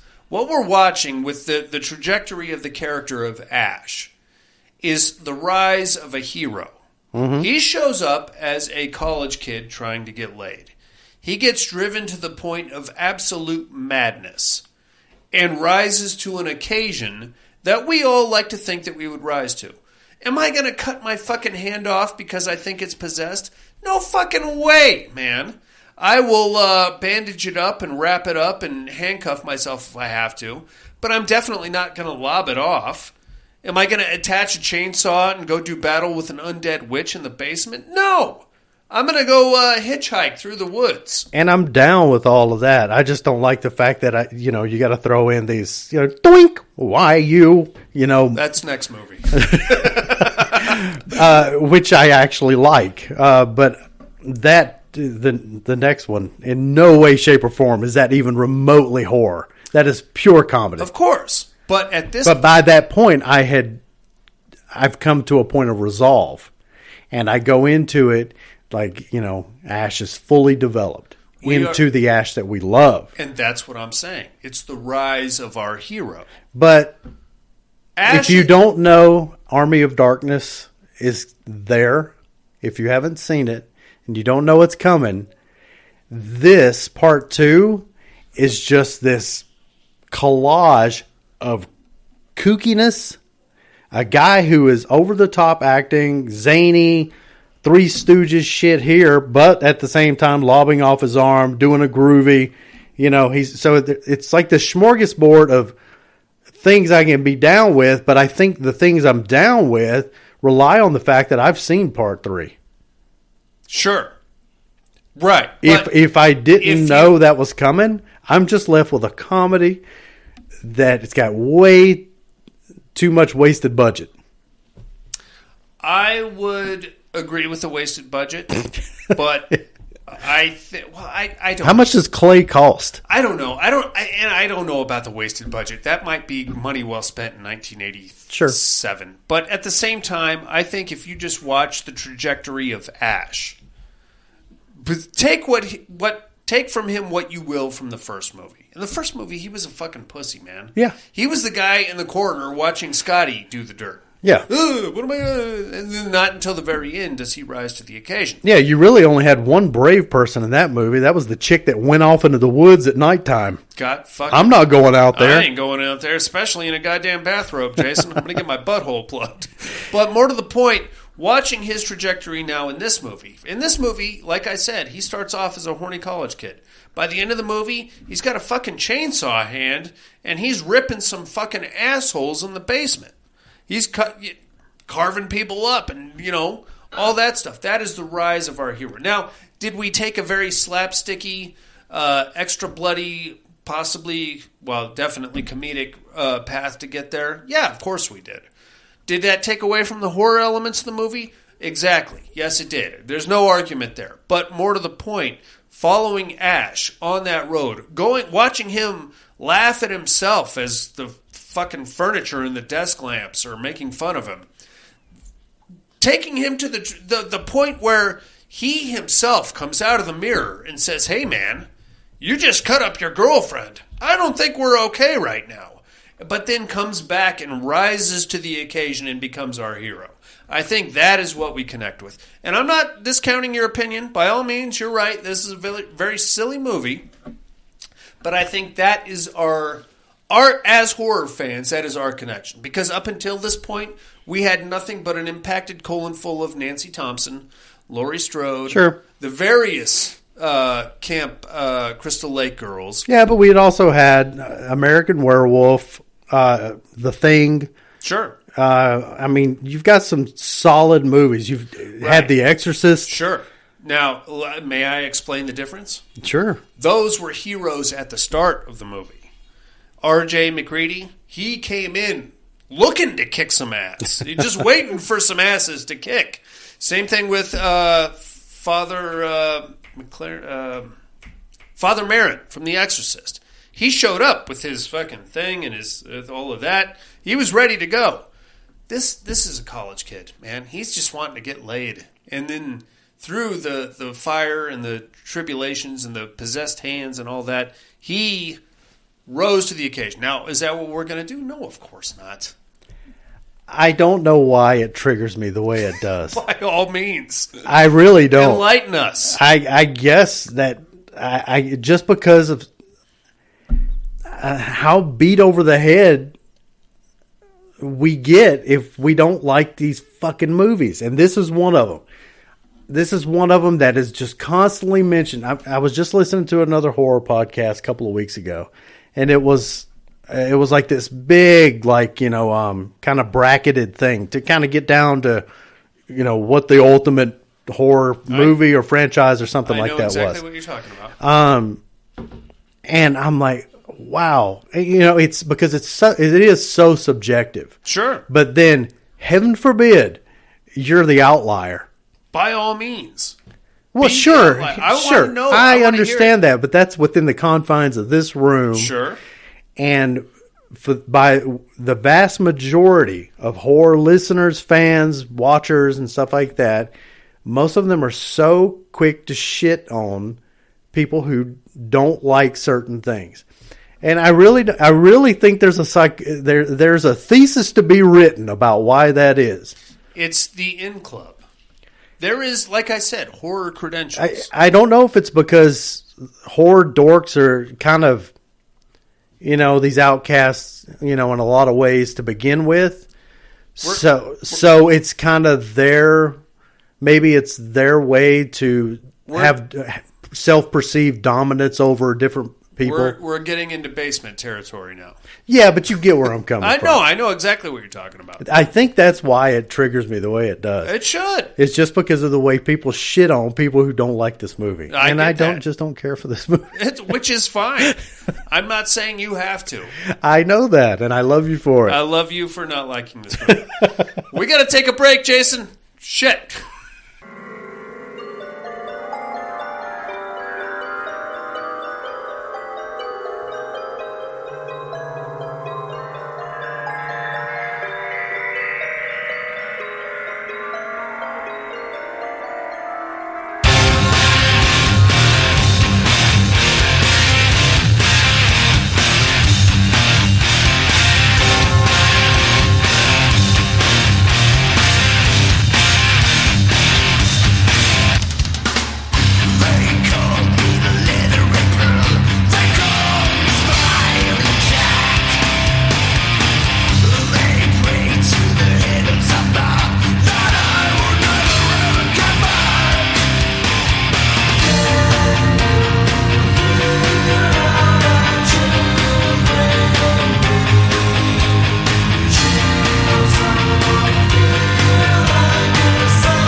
Hey inmates, if you like what you hear, head over to the Padded Room Facebook group and support us through the Patreon link with a small monthly donation.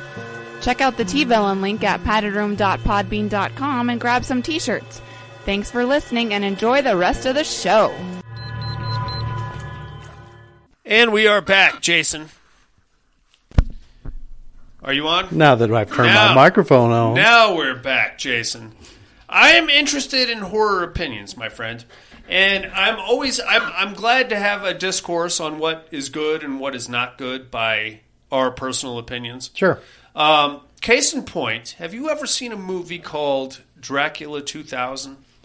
When it first came out, but it left no memory in my head at all. And I also get that one confused with John Carpenter's Vampires. Very similar. Very, very similar. Oh, well, maybe that's why I get it confused. Dracula 2000, widely panned, and I went and saw it in theaters. Wes Craven presents, if I'm not mistaken.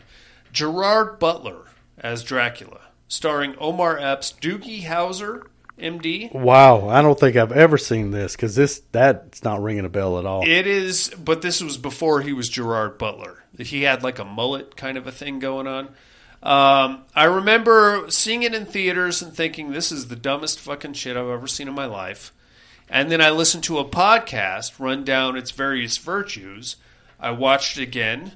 Still thought it was the dumbest fucking thing I ever saw in my life. But I was like, you know what? There is some meat on this bone here. Well, it's kind of like the explanation video of Men that I watched. I'm like, okay, you know what? That makes me appreciate it more. Sure. It's still kooky as shit. I watched your explanation video of Men. I need to be away from men. You know what I mean?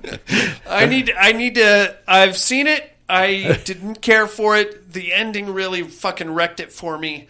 And if maybe I can check in with it again, like in a year or two, sure, then I will check it out. But I'm still pissed off about that. Well, you should. I mean, seriously, that ending really wrecked it. Yeah, I'm just saying. All right. Anyway, are you ready to get into the Pterodome, man? I am. Let's do it. No tears, please.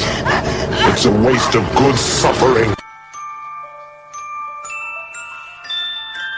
I'm not gonna hurt you. You didn't let me finish my sentence. I said, I'm not gonna hurt you. I'm just gonna bash your brains in. I'm gonna bash them right the fuck in. I'll kill you all. I'll drive you crazy. I'll kill you all. My worst dream come true. 6-year-old child with this blank, pale, emotionless face, with blackish eyes, the devil's eyes.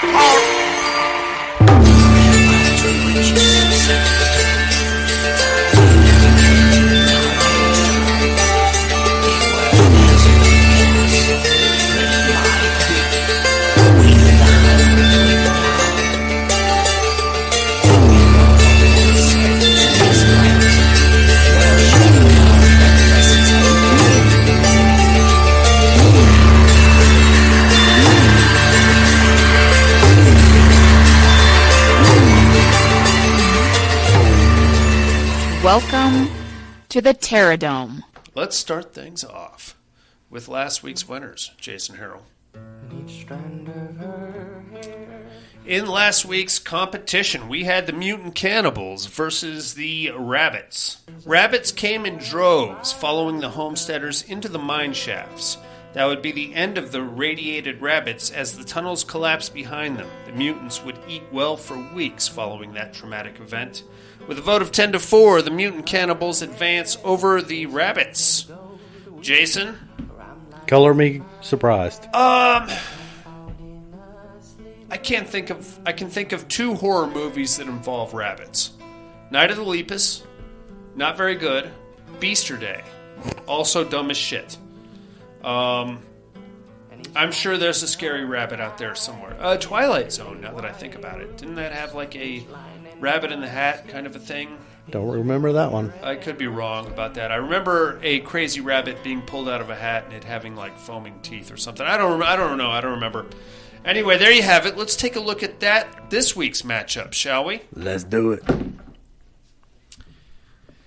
We are in the Asylum Conference, round 6. As usual, inmates, bear with me. I'm not very good at writing things. And I've also been drinking Jason's wife's Cosmopolitan, which is stout. With his pinky up. My friend. It is a panty dropper. She's a little heavy-handed on the booze. I think either you're trying to get in my pants, or she's trying to get in your pants, or some pants are falling down. It's been 20 minutes. You haven't noticed my hand in your crotch yet. No, I don't even care anymore.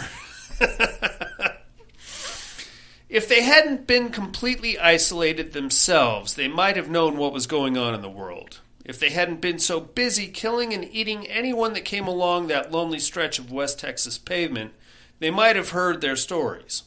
Stories of death and pain, stories of horrific creatures that fell from the sky and were killing anyone in the population centers. Stories of big cities falling to ruin with streets littered with dead bodies. But the time for listening was now over for the Sawyer family. It had been weeks since another person came down that road, and food was running out. If the Sawyers were going to survive, they would have to find food on their own. Hunting and killing was easy. Getting away with it in these small Texas towns was usually the more challenging part. Now the Sawyers would face a whole new challenge to their survival and might find themselves hunted. Teams competition, we have the Sawyer family versus the Death Angels. Do you know what the Death Angels are, Jason? No. The creatures from A Quiet Place. Really? In production, they were known as Death Angels. Huh. I don't know why. It's just what Krasinski called. Well, they take it all the way. I think so. The fucking Sawyers are too goddamn loud. Well, it's the all chainsaws. All that incest butt sex. I mean, there is that, too. Too much grunting and groaning. Well, that and... well, they do have firearms, though. But there was that scene in A Quiet Place where she uses her hearing aid to kind of stun the creatures.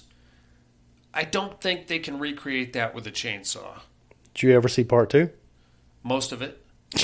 Okay. Various parts of it. All right. I'm going to go with the Quiet Creatures also, or Death Angels, whatever you want to call them. That is your Terror Dome matchup for the week, inmates. It's the Quiet Creatures versus the Sawyer family. Get us your votes by next week if you can. The mental health hotline is area code 775-387-0275, or get us on the regular old email at thepaddedroom2011@hotmail.com. While you're contemplating that matchup, my friends, I'm going to tell you what movies I got to watch this week, and so is Jason, in a little segment we like to call What Are You Looking At?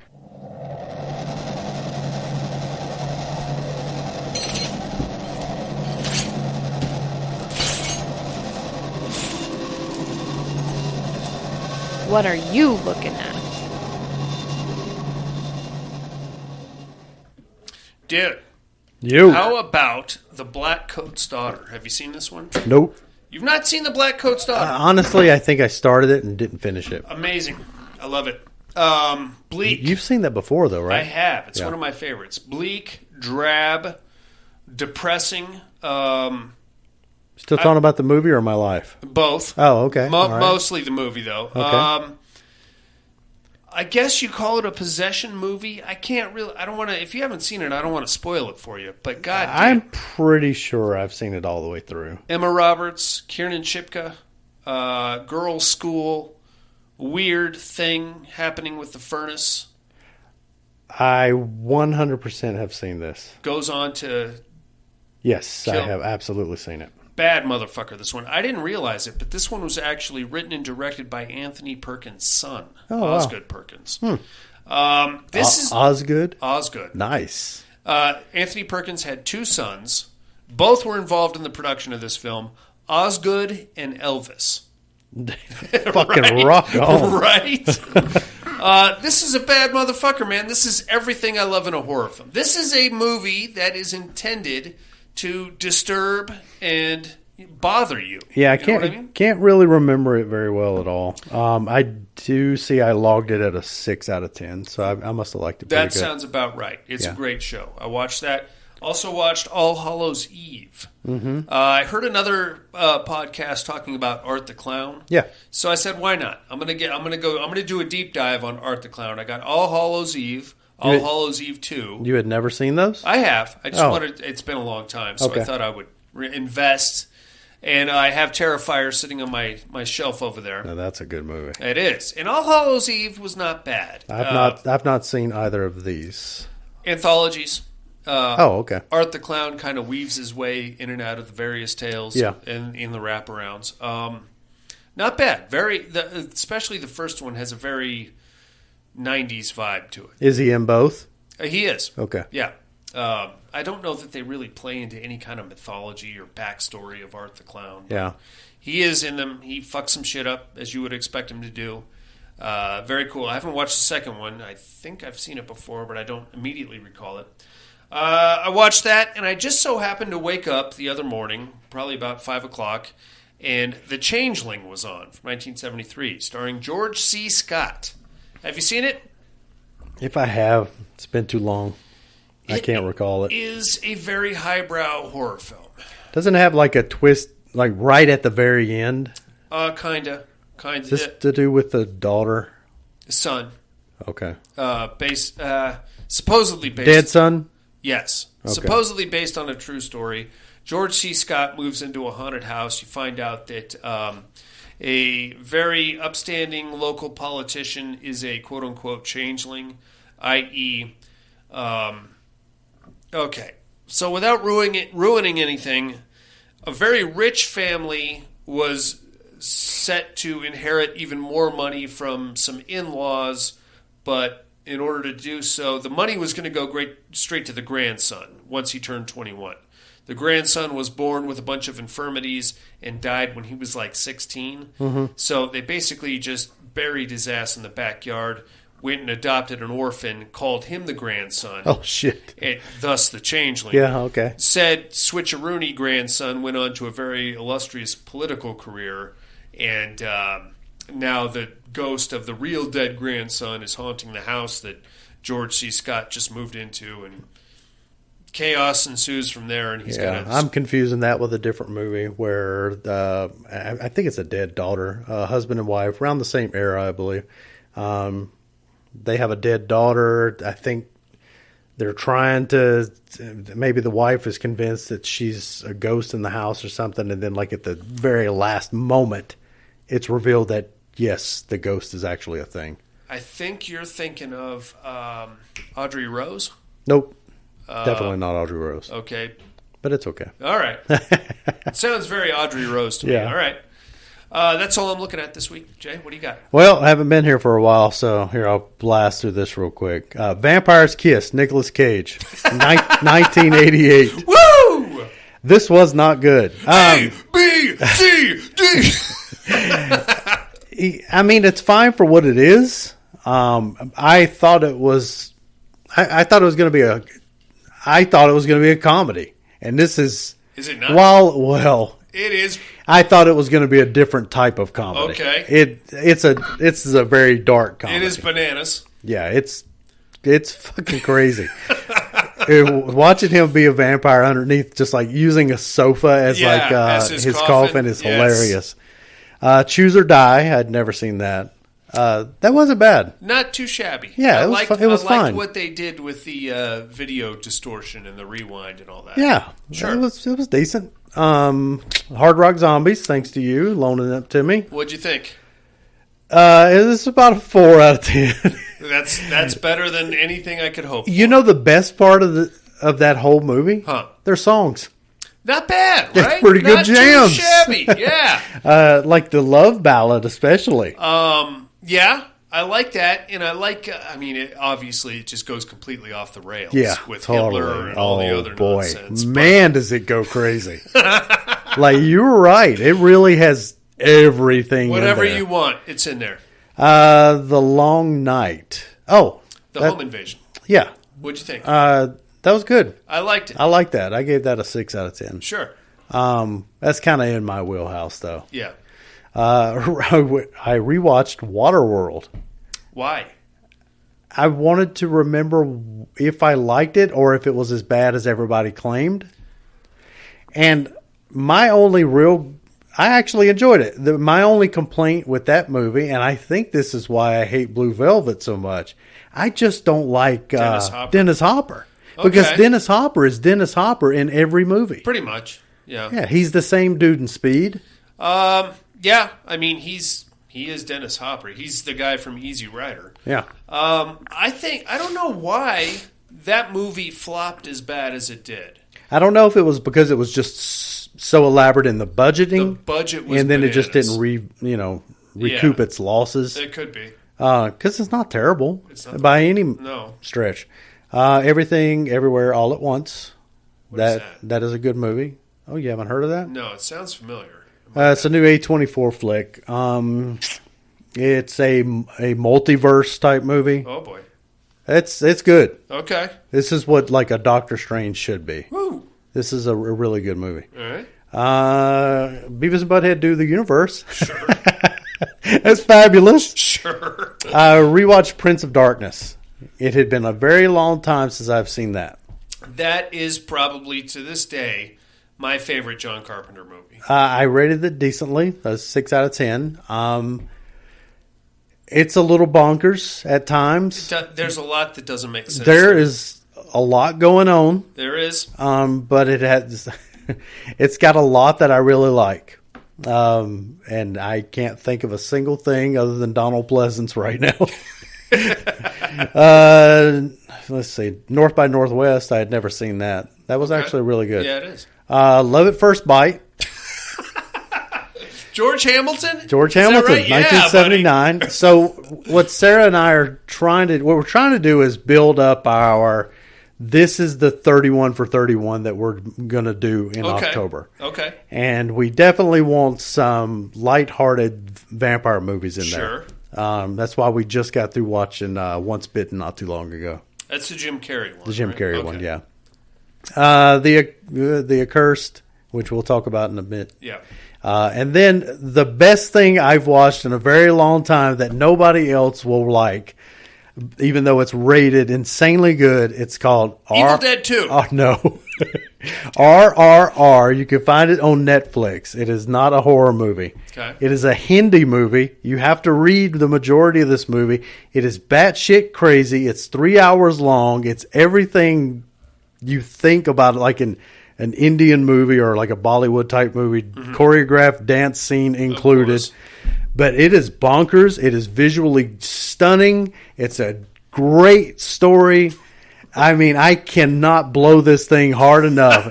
It is I had seen it mentioned on a YouTube video, was completely captivated with what everybody was saying, and it met every expectation that they put in my brain. Alrighty. Man, this movie's good, and it is fucking nuts. Alrighty. Please watch it. RRR. I think it's Rise, Roar, Revolt. Alrighty. Is what that stands for. Sounds amazing. It's whatever it is. Fabulous. Beautiful. I enjoyed all 3 hours of it. I don't know that I have the staying power for 3 hours anymore, Jay. Maybe I can break it up into like 14-minute segments over the course of 5 weeks. So much happens every 14 minutes, so it's okay. Perfect. Let's do some immersion therapy, amigo.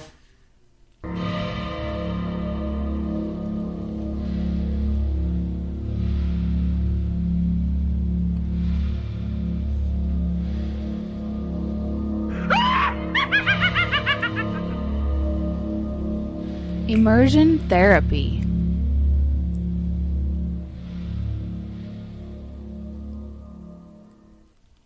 The Accursed from 2021. I'm rapidly growing a disdain for movies that pick up in the middle.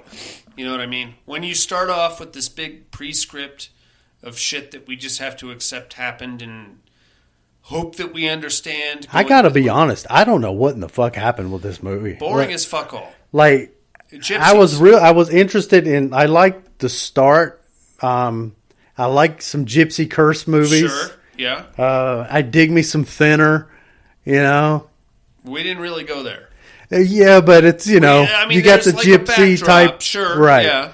I don't know. I kind of just like curses and gypsies always help anything. But man, I got so confused by this movie. It was rough, dude. And or Drag Me to Hell. There's one for you. Sure. Gypsy Curse. That one actually at least made sense. Sure. This one, not so much. 3 sisters, 2 of them killed one, and then the other one enacted a curse from the grave involving the son's wife. And the amount of plastic surgery. Good fucking Lord. With these, I get it. You got a bunch of middle-aged actresses in there. But there was one chick, she was just a background player. She could not come out of a smile. You could punch her square in the gunt, and she would just, dude, I can't even. I honestly, I was just very confused by it. But it didn't help that it just didn't hold my interest. Not at all. So it was easy for me to lose track of what I was exactly watching.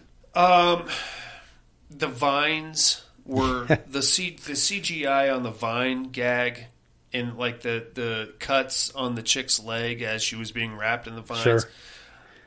Come on, man. It's 2022. Yeah. You're going to tell me you can't come up with some fake vines to wrap around a chick's legs? I can do that with my camera. I had a bigger issue with the audio. Like the audio just seemed like garbage. The dubbing was dog shit. It just seemed like the mic was 20 feet away from everybody. Well, it seemed to me like it was almost Italian-esque and like they were speaking English, but they were dubbing their voice anyway for some goddamn reason. Because like the mouths matched the words. It was just off in a weird way. So it was every third actor speaking English, and we just didn't quite. I don't know, man. It was rough. It was a rough watch. Yeah, it wasn't very good. Skip it. Really hard for me to say whether I liked it more or less than Evil Dead 2. Oh, stop it right now, sir. I think I rated them the same. Oh, how dare you. It falls for me into that category of movies that I will completely forget in 14 minutes after they're over. Yeah. Or after I'm done talking about it. Your immersion therapy for this week is going to be Incantation from 2022. This one is on Netflix. It's directed by Kevin Coe. Stars a bunch of people whose names I cannot pronounce. Looks like it's Korean. Some kind of a found footage situation. Haunted house, looks like. I don't know. Check that shit out, inmates. We'll do the same and compare notes next week. In the meantime, it's time to educate Darian. Or Monica.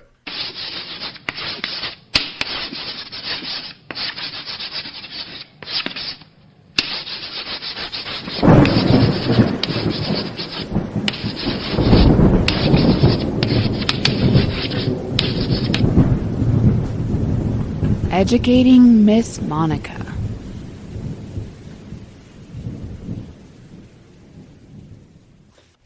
First, my clues from last week. I am a lonely door-to-door salesman. I've been given a bizarre stretch of territory to canvas here. It's a weird southern Nevada, possibly southern California stretch of desert with just a bunch of gross hotels and trailer parks. Nobody's answering their doors. I don't think there's even anybody alive out here. How am I going to sell anything to anybody? And by the way, somebody keeps paging me and leaving me disgusting messages. I think I'm being accused of a child sex crime. I hope I can make it through to my kid's birthday back in L.A. I am, of course, Sam Was Here. Have you ever seen Sam Was Here, Jay? Nope. Interesting movie. I don't know that I call it a horror movie now that I think about it. Well, I guess it has to be because there is blood. But very eerie, very atmospheric, very lonely in a weird way because you can't help but feel for this guy. He just wants to get back to his kid's birthday party on time, but everybody's accusing him of sex crimes or something like that. And, of course, it ends in bloodshed, as it is wont to do. Check that shit out, inmates. It's on Shudder if I've piqued your curiosity. In the meantime, who might I be this week, you ask? Well, my parents have both been killed in a car accident, and motherfucker, I've been sent to live with my pretentious asshole cousins. I gotta now deal with these dickbags. Good news, I found a heavy metal dude at my high school to hang with because I'm a metal guy myself. I think we should start a band, and I think we should possibly spy on one of the local guys who may or may not be a member of another, like, more prestigious metal band, and maybe we can get some tips or ideas from him for our metal band. It's going to be kick-ass. I really hope he hasn't made some kind of a deal with the devil, and I should probably also not steal his music and try to play it backwards, because that's going to fuck a bunch of shit up. Who might I be, you ask? Tune in next week, and I will clue you in. I will drop some knowledge on you. In the meantime, inmates, I think that's about going to do it for us. Thank you for joining us for a very long episode of the Padded Room Podcast. Sorry. A very debateful episode of the Padded Room Podcast, as we are wont to have whenever Jason is in the house. Like, comment, subscribe wherever you found this show. That helps our visibility quite a bit. Join us next week for Army of Darkness. We are going to continue the saga of Ashley J. Williams here in the Padded Room throughout the month of July. Tom Hardy, I believe, just upped his Patreon donation. That gives him control of the month of September here in the Padded Room. Tom Hardy, let me know if you want another coffee mug, t-shirt. Obviously, September is yours. Tell us what you want us to do for that month. In the meantime, for Buddy in absentia, Monica in absentia, a very tired Jason Harrell, Deadites, Necronomicons, Nacharon Demontas, whatever that even fucking means. Type of nacho, I think. That too. It sounds some kind of a Mexican appetizer, I'm sure of it. Vampires, be them cheeky, bloody, horny, or otherwise trying to get in your pants or get you to do something you don't want to do. And the Padded Room Podcast. I'm afraid visiting hours are over. Bye, everybody.